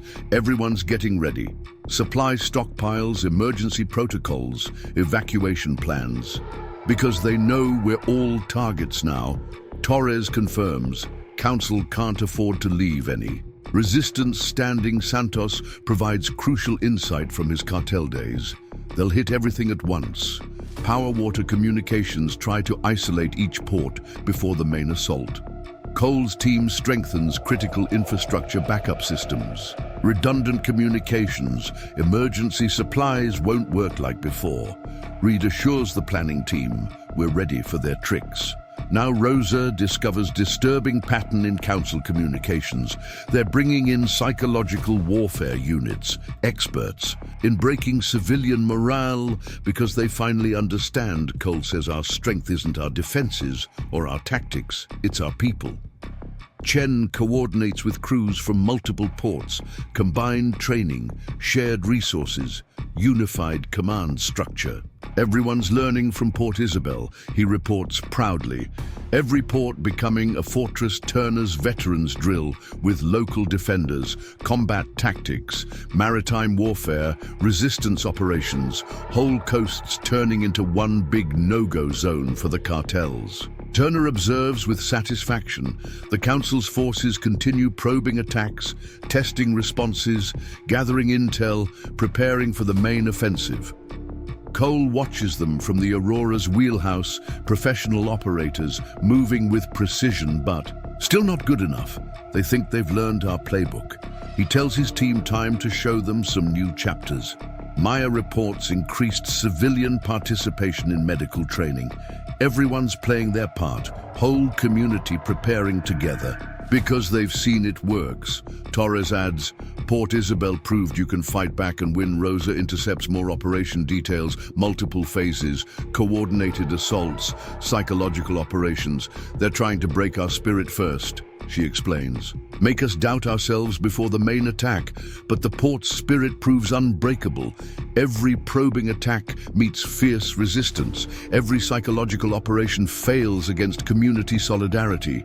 Reed leads counter-sniper operations, turning the hunters into prey. They're learning the hard way. We've got better ghosts. Chen's crews coordinate with federal agencies. Build-up continues, but we're tracking everything. No surprises this time. Cole reviews final defensive preparations. The ports become a modern fortress. Every approach covered, every weakness strengthened. Let them come, Turner says, watching mercenary forces gather beyond the horizon. Show them what Americans do when pushed to. Far the Council's operation, Kingfisher looms. Like a storm on the horizon, professional killers, urban warfare specialists, psychological warfare experts, all preparing for one massive offensive. But Port Isabel stands ready. A port that learned to fight, taught others to resist, proved that communities standing together can defeat any enemy. Cole gathers his team for final briefings, Mia's medical network, Rosa's intelligence operations, Chen's port crews, Turner's veterans, Reed's tactical teams, all prepared for what's coming. They think they know what we're capable of. He tells them time to show them they don't know anything yet. Tomorrow brings the Council's best shot at breaking the resistance, their most professional operators, their most advanced tactics, their most sophisticated strategies. But they're about to learn the hardest lesson of all. When people choose to stand together, no force on Earth can break them apart. The battle for the coast enters its final phase, and Port Isabel, the port that started it all, prepares to finish what they began. Because some wars aren't won with superior forces or advanced tactics. They're won with courage, unity, and the unshakable spirit of free people fighting for their homes. The storm is coming, but this time, they're ready for it. Operation Kingfisher begins at midnight. Coordinated strikes hit power stations across 6 resistant ports. Port Isabel goes dark, except for emergency generators. Cole watches from the command center as thermal imaging shows multiple assault teams, moving in 3 mechanized columns. Approaching from the south, Rosa reports tracking movement on backup systems, heavy weapons, armored vessels, professional military formation. They've learned. Reed observes no more street thugs with guns. These are real operators. Cole's radio crackles with reports from other ports. Same pattern everywhere. Precision strikes against infrastructure, followed by tactical teams probing defenses. Chen's status on the outer perimeter holding, but they're testing every sector. These guys know what they're doing. Counter-surveillance, tactical spacing, proper fire discipline.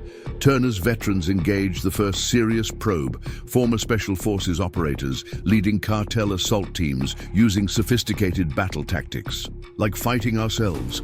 Turner reports through heavy gunfire. They're copying our playbook. Santos watches satellite feeds from Protective Custody Council, hired the best urban combat specialists from Iraq, Afghanistan, Ukraine, men who turn ports into war zones. Maya coordinates emergency medical responses as casualties mount different wound patterns. This time, precision shots, targeted hits. These aren't random attacks because they're not trying to terrorize anymore. Cole explains they're fighting a proper military campaign.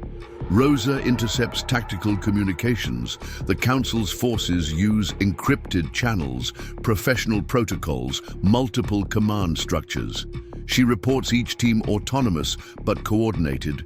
They've studied our weaknesses. Torres patches in from FBI. Tactical federal response is compromised.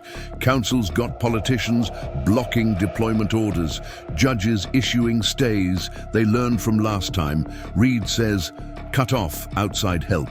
First, Chen's crews engage mercenary teams. Pushing through residential areas, the fighting's different, methodical, professional, precise. They're taking buildings systematically. He reports clearing sectors, establishing strong points, maritime warfare doctrine. Cole recognizes the patterns from his ghost days. They're setting up for sustained operations. This isn't a raid, it's an occupation attempt. Turner's veterans fall back to prepared positions as more mercenary teams advance. Got former Delta SAS Spetsnaz operators out here, Turner warns. Real professionals. They know all our tricks. Rosa tracks battlefield developments across multiple ports. The Council's strategy becomes clear. Isolate, surround, squeeze. They're cutting communications between resistant ports. She reports trying to prevent. Coordinated defense. Maya's medical network faces sophisticated attacks. Mercenary teams targeting emergency response routes, hitting medical supply lines. They've studied our support systems, she tells Cole. Know exactly where to apply pressure, Santos. Provides crucial insight. Councils spending $1 billion on this operation. Every professional soldier they could buy. Cole coordinates responses from the command center. The cafes become a fortress directing defensive operations across 6 ports, and they think they know our capabilities, he tells his team. Show them how wrong they are. Reed leads counter-sniper operations against mercenary marksmen, elite versus elite, professional against professional. These guys are good, he admits, after a close engagement, but we're fighting for home. Chen's units discover sophisticated enemy equipment, next-generation tactical gear, advanced weapons, military-grade support systems. They're better equipped than some armies, he reports Council. Threw everything into this. Rosa uncovers more operation details. 3-phase assault plan, designed by former military strategists. First phase is isolation. She explains, cut us off, wear us down, break coordination between ports. Torres confirms, through. Intelligence channel. Second phase is infiltration. Get inside our decision loops, disrupt command and control. Third phase is occupation.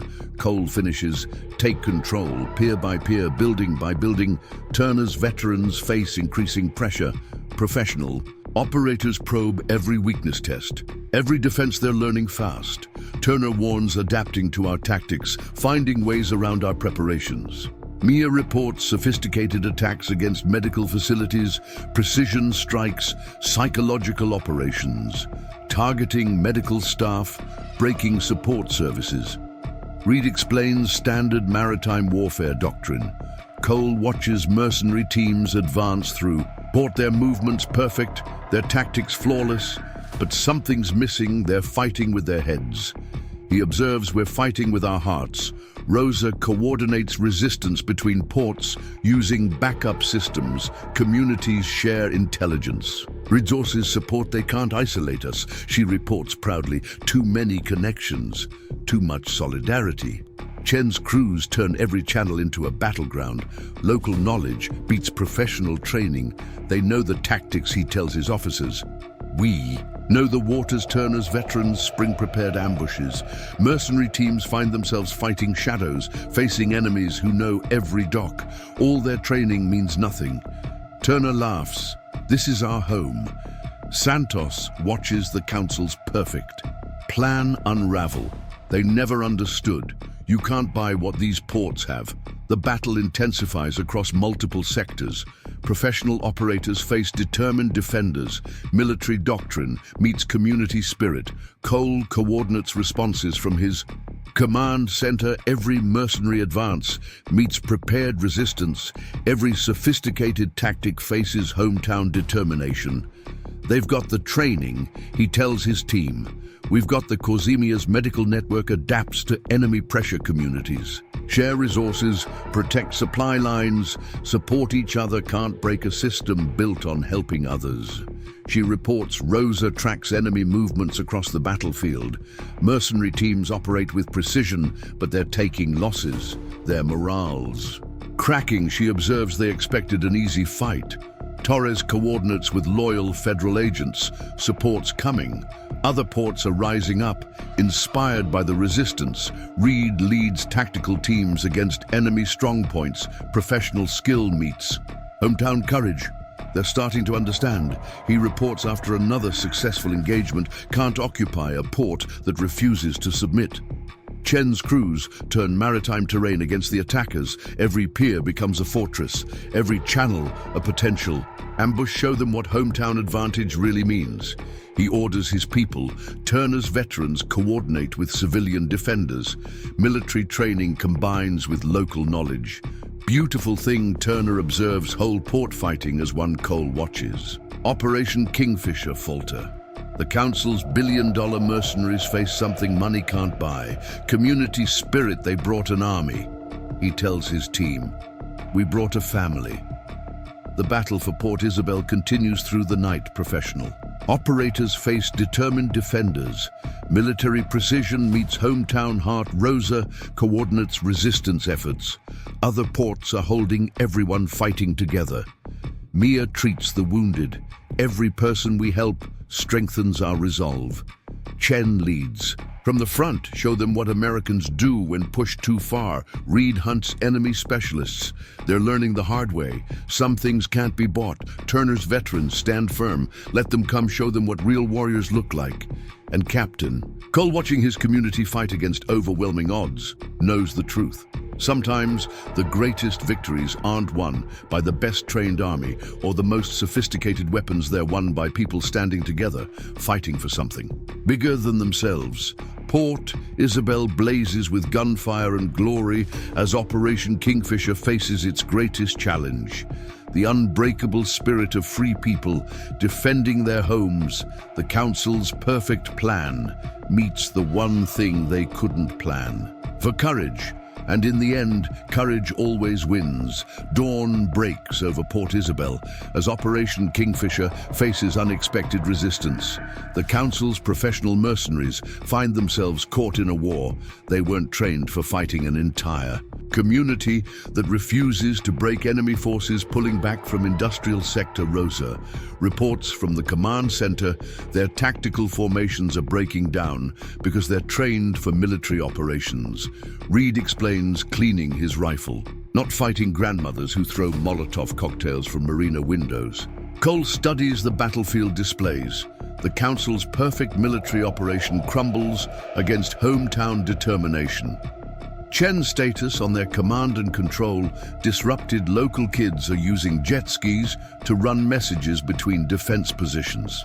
Can't intercept what isn't electronic at the medical center. Maya coordinates civilian response teams. Every boathouse has become an aid station, every neighbor a medic. They can't target our medical network because it's everywhere. Turner's veterans press their advantage, pushing mercenary teams back pier by pier. These professional soldiers, Turner laughs. They don't know what to do when the whole port fights back. Santos watches from protective custody, providing insights into Council psychology. They're panicking.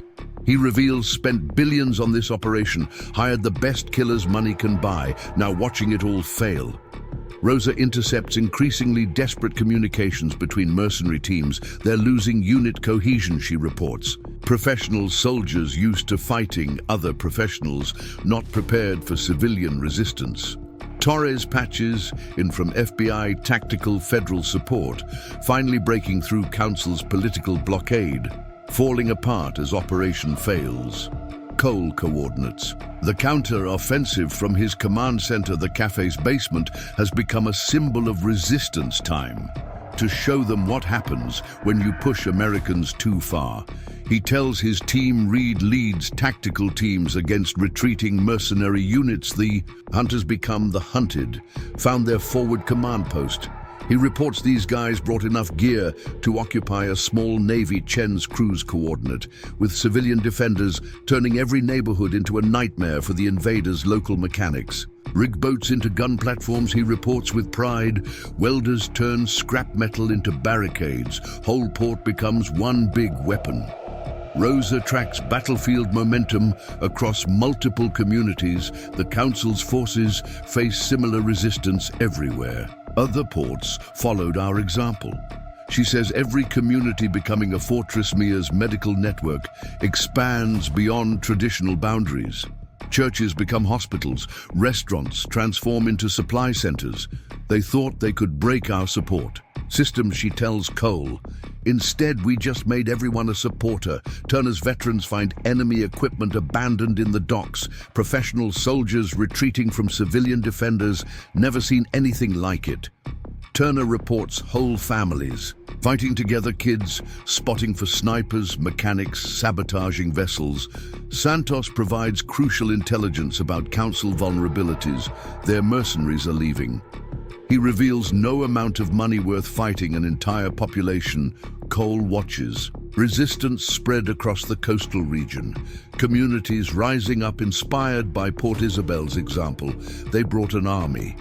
He tells his team, we brought something stronger. Reed's tactical units engage retreating enemy forces, professional operators. Facing hometown warriors, these guys trained for years. He observes after another successful ambush, we've been training our whole lives. Chen coordinates civilian defense teams, local knowledge proving more valuable than military training. Every garage becomes a workshop. He reports every kitchen, a supply center, every citizen, a defender. Rosa uncovers evidence of council desperation. Emergency meetings, rapid fund transfers, desperate orders. They're trying to buy more mercenaries, she reports. But no one's taking their money anymore. Torres confirms through intelligence channels, words spreading through professional military circles. Don't take contracts against these ports. Turner's veterans push enemy forces further back. The council's perfect. Military operation collapsing into retreat, like watching an army fight a family, Turner observes. And family always wins, Maya reports from the expanding medical network. Every injury makes us stronger. Every wound brings us closer together. Cole coordinates the final push, his ghost training, combining with community spirit to create something unprecedented. Show them what happens, he orders, when you threaten American home ports. The battle for Port Isabel enters its decisive phase. Professional. Mercenaries retreat from determined defenders. Military precision falls to community courage. Rosa tracks enemy withdrawals. They're abandoning equipment, leaving weapons running from civilians with fishing boats. Chen leads dock-to-dock clearing. Operations. Found their tactical operations center empty. They just left everything Reed's team secures, abandoned enemy positions, like they forgot everything they learned. In special forces, broke in the face of real resistance. Turner's veterans advance. Through cleared sectors, never seen professional soldiers break like this community. Spirit beat military training. Santos watches the council's forces crumble. They thought money could buy victory. Learned some things aren't for sale. Cole coordinates. Final operations across multiple ports. The resistance spreading, growing, becoming unstoppable. This is how tyranny falls. He tells his team not to bigger armies, to braver hearts. Maya expands medical support to neighboring communities, teaching others. What we learned, how to turn whole ports into support networks. Rosa monitors council communications. They're in full retreat operation. Kingfisher is officially a billion-dollar failure. Torres brings news of federal response. Other communities requesting. Training want to learn the Port Isabel method. The sun sets on a changed coastal region. Professional armies defeated by hometown courage, military precision overcome by community spirit. Cole gathers his team as the fighting dies down. The cafe command. Center filled with tired but proud defenders. They thought they could break us. He tells them instead, we broke them. Rosa shows satellite footage of retreating mercenary forces, leaving the whole coastal region council's private army deserting. And Massa Chen reports from the docks. People are coming out. Neighbors helping neighbors. Whole port celebrating together. Reed secures captured enemy equipment. Enough gear here to outfit a small navy. Now it belongs to the community Turner's veterans. Stand down from combat operations. Victory sweet but family sweeter, Maya. Coordinates final medical responses, injuries. Healing community, stronger spirit unbroken. Santos makes his decision. I'll testify against the council, tell everything some debts must be paid. Torres brings word from Washington. Other ports requesting help want to learn to protect themselves. Cole watches his community celebrate professional soldiers defeated by civilian courage, military power, overcome by hometown heart. They never understood, he tells his team. You can't occupy a community that refuses to submit. Port Isabel stands victorious, a symbol of resistance, proving that sometimes the greatest strength isn't in military training or sophisticated weapons. It's in the unbreakable spirit of free people standing together. The Council's perfect plan lies in ruins. Their professional army defeated not by better soldiers, but by braver souls. And Captain Cole, watching his port celebrate, knows the truth. Some victories aren't won with guns or tactics. They're won with courage, community, and the indomitable spirit of Americans fighting for their homes. The battle for Port Isabel is won, and its legend will inspire others for generations to come. 1 week after Operation Kingfisher's failure, Port Isabel begins rebuilding. The Cartel Council's billion-dollar offensive achieved the opposite of its intention, transforming one resistant port into a revolution that spreads across the coast. Cole surveys his port from the Aurora's wheelhouse. Construction crews repair battle damage, while civilians maintain neighborhood watches. Something fundamental has changed a community that learned its own strength. Confirmed reports from Mexico City. Rosa calls from her station council members going underground, their whole organizations collapsing because they showed their weakness. Reed explains, laying out reconnaissance photos. Professional armies can be beaten by determined civilians. Torres patches in from FBI headquarters. Santos's testimony is devastating. Giving up everything money trails. Corrupt officials' entire network man's trying to save his soul. Cole observes sometimes that's stronger than fear. Chen leads combined crew training with officers from other ports. Port Isabel's resistance methods becoming standard doctrine. 7 more communities requesting training. He reports everyone wants to learn how to protect themselves. Mia coordinates with regional medical directors, expanding the community support network. Every port's establishing neighborhood clinics. She explains, making medical care part of community defense. Turner's veterans train civilian volunteers from multiple communities, professional military experience combining with hometown dedication, building something new. Turner tells Cole, not just defenders, communities that can stand together. Rosa uncovers the full scope of council collapse, bank accounts frozen, properties seized, operations shuttered, their whole empires falling apart. She reports other cartels watching, learning. Nobody wants to face what they faced here.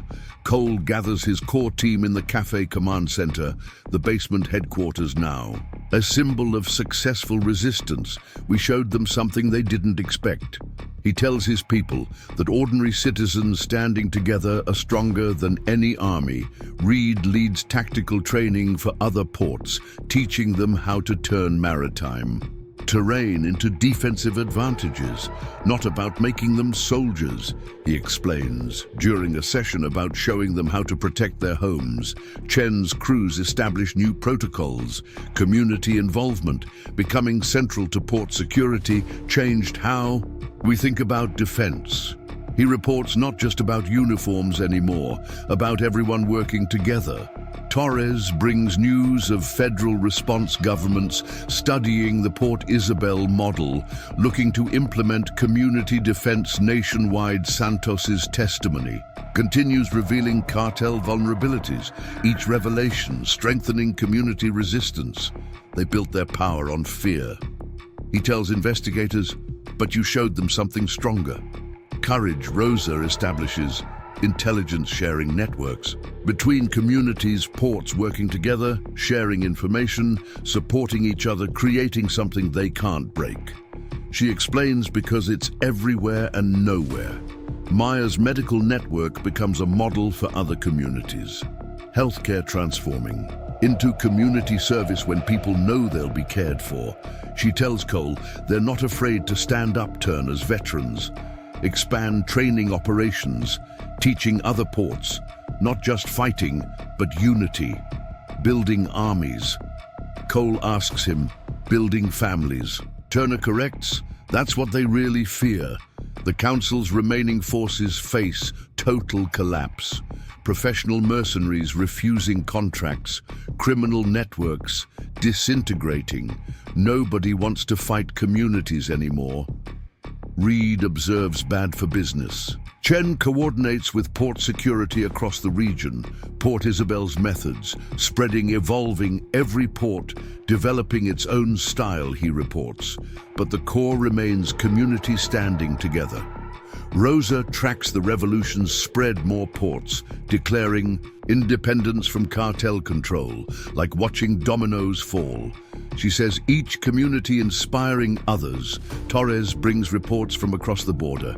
Cartels losing ground everywhere, people standing up fighting back. Cole watches his port's transformation. Become a movement, one community's courage, inspiring a revolution. They thought they could break us, he tells his team. Instead, we broke their power. Maya establishes permanent medical training programs, teaching people to care for each other. That's real community defense. Reed develops specialized courses for other ports. Each place is different, but the principles remain. Unity beats force. Turner's veterans create community defense handbooks, writing down what we learned, helping others protect themselves. Santos's revelations continue shaking cartel power structures they never understood. He tells Cole, power based on fear always falls to courage based on love. The Cafe Command Center becomes a symbol. Communities visiting to learn, understand, prepare. Showing them it's possible, Rosa explains that ordinary people can defeat extraordinary threats. Chen's success leads to broader responsibilities. Other ports requesting his guidance on community defense building networks. He reports not just between patrols, between communities. Torres coordinates federal support for expanding programs. Government finally understanding community defense works. Cole watches his port's example spread across the coastal region. Cartel power crumbling before community. In courage they brought armies, he tells visiting leaders, we brought something stronger, unity. The revolution continues growing, each port adapting Port Isabel's methods to their needs. Rosa monitors its spread like watching freedom catch fire. Mia expands, medical support healing more than wounds, healing fear. Chen trains new leaders, showing them what's possible. Reed develops tactics, making every port a fortress. Turner builds defense networks, creating something unbreakable, and Captain Cole watching. His community's courage inspire a revolution knows the truth. Some victories echo far beyond the battlefield. Some courage inspires more than resistance. Some communities show others the way to freedom port. Isabel stands as proof that ordinary people, standing together, can defeat any threat, that courage is contagious, that liberty once lit spreads like wildfire. The battle for one port became a revolution of many, and somewhere in Mexico, cartel councils learned the hardest lesson: no force on. Earth is stronger than free people standing together, fighting not just for victory, but for each other. The Port Isabel way. 1 year after Port Isabel's victory, Captain Cole stands at his wheelhouse. The port's changed, not just rebuilding but evolving. Where cartel scouts once watched from rooftops, community lookouts now guard their neighborhoods. Each pier tells a story of transformation. Final council member in custody. Rosa reports from her permanent command center in the Cafe. FBI picked him. Up in Panama, Santos's testimony was the key end of an era. Reed observes, examining surveillance photos of abandoned cartel compounds. Their whole empire collapsed, started right here. Torres joins via secure video from FBI headquarters. Conviction rates at record highs, corrupt officials, cartel leaders, mercenary commanders all going down. Chen arrives with fresh reports. The young commander now leads regional port training, 4 more ports. Cartel free this month. He announces, using our methods. Our training Port Isabel model spreading Mia manages the expanded medical network from her upgraded clinic. Remember when we were just treating wounds? She asks Cole. Now we're teaching whole communities to care for each other. Turner checks in from the training facility that replaced his Marina former Coast Guard veterans, teaching civilian defenders from across the coast. Got delegations from 3 countries here. He reports proudly, everyone wants to learn the Port Isabel way, Santos serving. Reduced time for his cooperation, provides insights from prison. You did more than break the cartels. He tells Cole, you showed people they don't have to live in fear. Rosa's intelligence network spans the entire coast. Now communities sharing information. Supporting each other, cartel activity down 90%. She reports they can't operate when every port's watching, every citizen's ready to stand up. Cole gathers his core team for their weekly meeting. The Cafe Command Center's walls now covered, with maps showing liberated ports started with one community refusing to break. He reminds them turned into a revolution. Reed leads advanced training for other ports, teaching them not just tactics, but courage. Best part is watching them realize. He tells Cole moment, they understand they're stronger than they knew. Chen's Port Academy becomes a model nationwide community. Involvement central to every program changed. How we think about protection. He explains to new recruits not just about security, about people standing together. Torres coordinates expanded. Federal support government. Finally understanding the power of community defense, Port Isabel changed everything. She reports showed us what's possible when we trust communities to defend themselves. Maya's medical network becomes a case study in community healthcare, neighborhood clinics, volunteer training support systems, healing more than bodies. She tells visiting doctors, healing the fear that let cartels control people. Turner's training program expands beyond military tactics, teaching communities to unite, support each other, stand strong, creating something they can't break. He explains because it's in every heart, every home. Rosa develops new intelligence sharing systems, ports working together, watching waters, protecting each other like one big neighborhood watch. She says spanning 3 countries. Cole watches sunset over his changed port. Waters where mercenaries once patrolled, now filled with families. Communities once ruled by fear, now standing proud. Remember when they thought they could break us? Reed asks, joining him. They never understood what they were fighting. Cole responds. Chen reports increased recruitment for community defense programs. Next generation stepping up, he says, learning from what we built here. Maya's medical network becomes a symbol of community transformation. Every clinic a reminder. She tells Cole strength isn't just about fighting, it's about caring. Turner's veterans train new defenders with pride, building something that'll last. He reports long after we're gone. Santos's testimony helps prosecute the last council members. You showed me something, he tells Cole, redemption's possible if you're brave enough, Rosa. Tracks the revolution's lasting impact. Cartel power structures, dismantled communities empowered, changed. The whole equation, she observes, showed them. You can't control people who aren't afraid. Torres brings news of national policy changes community. Defense becoming standard doctrine, Port Isabel model going nationwide. She reports your port rewrote the book on coastal security. Cole gathers his team one last time in the Cafe Command Center place where it all started, where one port's courage sparked a revolution. They thought they could break us with fear. He tells them instead, we broke them with hope. Maya looks around the table, built more than defense, built family. Reed nods, agreement showed them what real strength looks like. Chen stands. Proud, taught others to stand up. Turner grins, created something lasting. Rosa smiles, changed everything, and Captain Cole, watching his port's examples spread across borders and generations, knows the truth. Some victories echo through time, some courage. Changes more than battles. Some communities light the way for others. Port Isabel stands as living proof that ordinary people standing together can defeat any threat, that freedom once earned must be preserved, that strength once found must be shared, that communities once united cannot be broken. The battle that began in a small coastal port sparked a revolution of courage, proving that the strongest force on earth isn't weapons or armies or fear.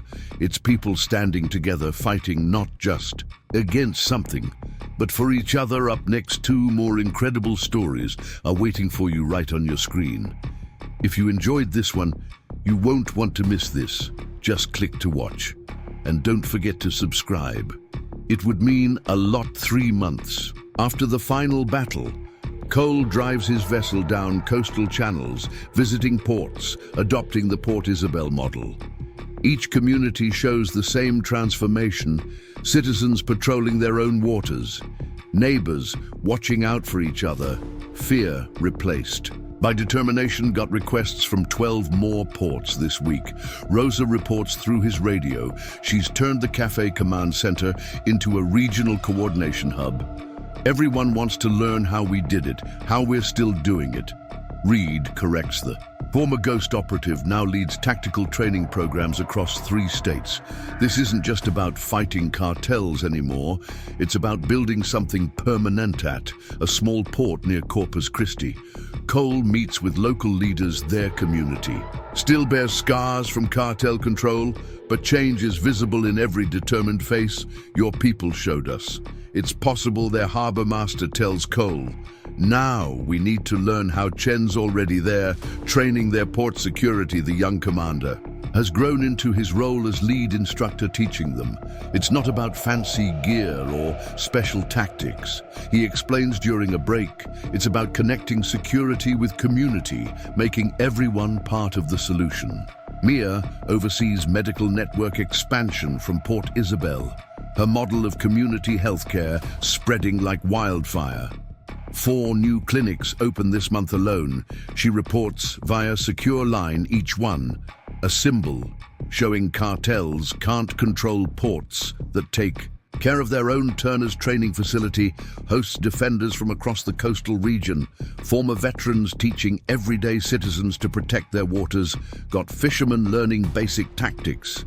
He tells Cole proudly, dock workers practicing surveillance, whole communities learning to stand together. Torres coordinates federal support from Washington. But the real change happens at ground level. Government finally understands, she says, during a video call, can't impose security from outside. Has to grow from within. Santos's testimony continues, bringing down cartel operations. His insights proving invaluable as more communities resist. They're running scared. Now, he tells Cole during a prison visit, every port that stands up makes them weaker. Rosa's intelligence network expands daily, communities sharing information, supporting each other, creating an unbreakable web. Cartels can't move without 20 ports knowing about it. She reports can't threaten one community without facing dozens. Cole visits another transformed port near Galveston. Their main channel, once controlled by cartel lookouts, now patrolled by citizen volunteers. Started with your example. Their port director explains, watching Port Isabel stand up gave us courage. Reed trains their defensive teams, adapting tactics to local needs. Every port's different, he tells Cole, but the principles stay the same. Unity beats force every time. Chen implements community security programs, local crews working hand in hand. With residents changing the whole relationship, he observes port and community becoming one team. Mia's medical network provides more than healthcare. Each clinic becomes a symbol of community strength. When people know they'll be cared for, she explains. To visiting doctors, they're not afraid to stand up. Turner's veterans expand training operations, teaching not just defense, but community organization, building something bigger than security. He reports building real communities. Rosa coordinates between transformed ports, each success inspiring others, creating momentum like watching dominoes fall. She says, but these dominoes are standing up, not falling down. Cole meets with families who've lived under cartel control for generations, sees hope replacing fear in their eyes. Tell us about Port Isabel, they ask. Show us how to be free. Reed works with local veterans, forming defense corps in each community, using their military experience, he explains. But teaching them, it's about more than fighting. Chen trains citizen patrols, showing them how to watch their own waters. Your neighborhood, your responsibility. He tells them that's the Port Isabel way. Torres brings news of cartel frustration, their traditional tactics failing against united communities. They can't handle this new reality.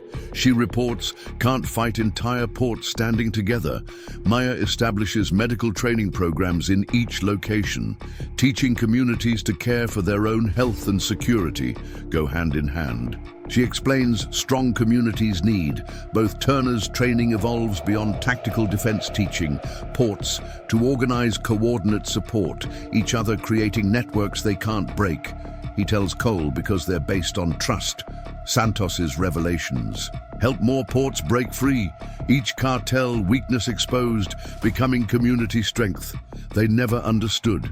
He says power based on fear always falls to power based on unity. Rosa's intelligence sharing helps communities coordinate resistance. No port stands alone anymore. She reports all connected, all supporting each other. Cole watches transformations spread across the coastal region, each port finding its own version of the Port Isabel way. They thought they could control us forever, a local. Fisherman tells him forgot what Americans do when pushed too far. The revolution continues growing, not with violence or force, but with communities choosing to stand together. Reed sees it during training, people remembering their own strength. Chen witnesses it in port security communities, taking back their water. Smear observes it in healthcare, people caring for each other without fear. Turner watches it in defense, everyday citizens becoming protectors. Rosa tracks it through intelligence hole, regions throwing off cartel control, and Captain Cole, driving between transformed ports, knows the truth. Some revolutions don't need armies. Some courage spreads person to person. Some changes last because they come from within. Port Isabel showed them the way, but each community makes the choice to stand up, to work together, to be free. The revolution continues. Not with bullets or bombs, but with neighbors helping neighbors, communities choosing courage over fear. The Port Isabel way, becoming the American way, one port at a time. 5 years after Port Isabel's stand, Cole walks through the National Maritime. Security Center's new Community Defense Wing photos line the walls. Ports that followed Port Isabel's example, communities that transformed themselves from cartel targets into fortresses of freedom. 27 communities fully implemented the model. Rosa reports during their morning briefing. She now heads the multi-port intelligence network, coordinating information sharing across 3 countries and another 100 in development. Reed adds the former operative runs advanced training. Programs teaching communities to protect themselves change the whole paradigm of coastal security. Chen arrives from his latest graduation ceremony as head of the Community Port Academy. He's trained thousands of officers in the Port Isabel method. Remember when we thought we were just defending one port? He asks Cole. Never dreamed it would become national policy. Maya manages the regional medical response network from an expanded Port Isabel facility. Started with 1 clinic, she tells visiting healthcare administrators.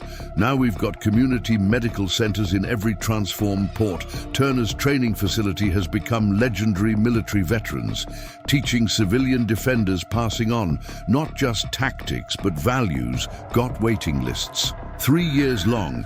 He reports proudly every port wants to learn. The Port Isabel way, Santos released early for his cooperation. Now works as a consultant, helping communities identify and resist cartel influence, paying my debt. He tells Cole during Their monthly meeting showing others how to break the chains I once helped forge. Rosa tracks the revolution's impact. Cartel power structures, dismantled communities, empowered, changed the whole equation. She observes, showed them you can't control people who aren't afraid. Torres brings news of national policy changes, community defense becoming standard doctrine, Port Isabel model going nationwide. She reports, your port rewrote the book on maritime security. Cole gathers his team one last time. In the cafe command center place where it all started, where one port's courage sparked a revolution. They thought they could break us. He tells them instead, we broke them with hope. Maya looks around the table, built more than defense, built family. Reed nods. Agreement showed them what real strength looks like. Chen stands proud, taught others to stand up. Turner grins, created something lasting. Rosa smiles, changed everything. And Captain Cole, watching his port's example spread across generations. Know some victories echo beyond time. Some courage changes more than battles. Some communities light the way, showing others that the greatest power isn't in weapons or tactics, but in the unbreakable spirit of free people standing together, defending not just their waters, but their right to live without fear forever. Up next, 2 more incredible stories are waiting for you right on your screen. If you enjoyed this one, you won't want to miss this. Just click to watch and don't forget to subscribe. It really helps our channel grow and ensures you don't miss our next thrilling story of ordinary heroes doing extraordinary things. Thanks for watching, and we'll see you in the next video.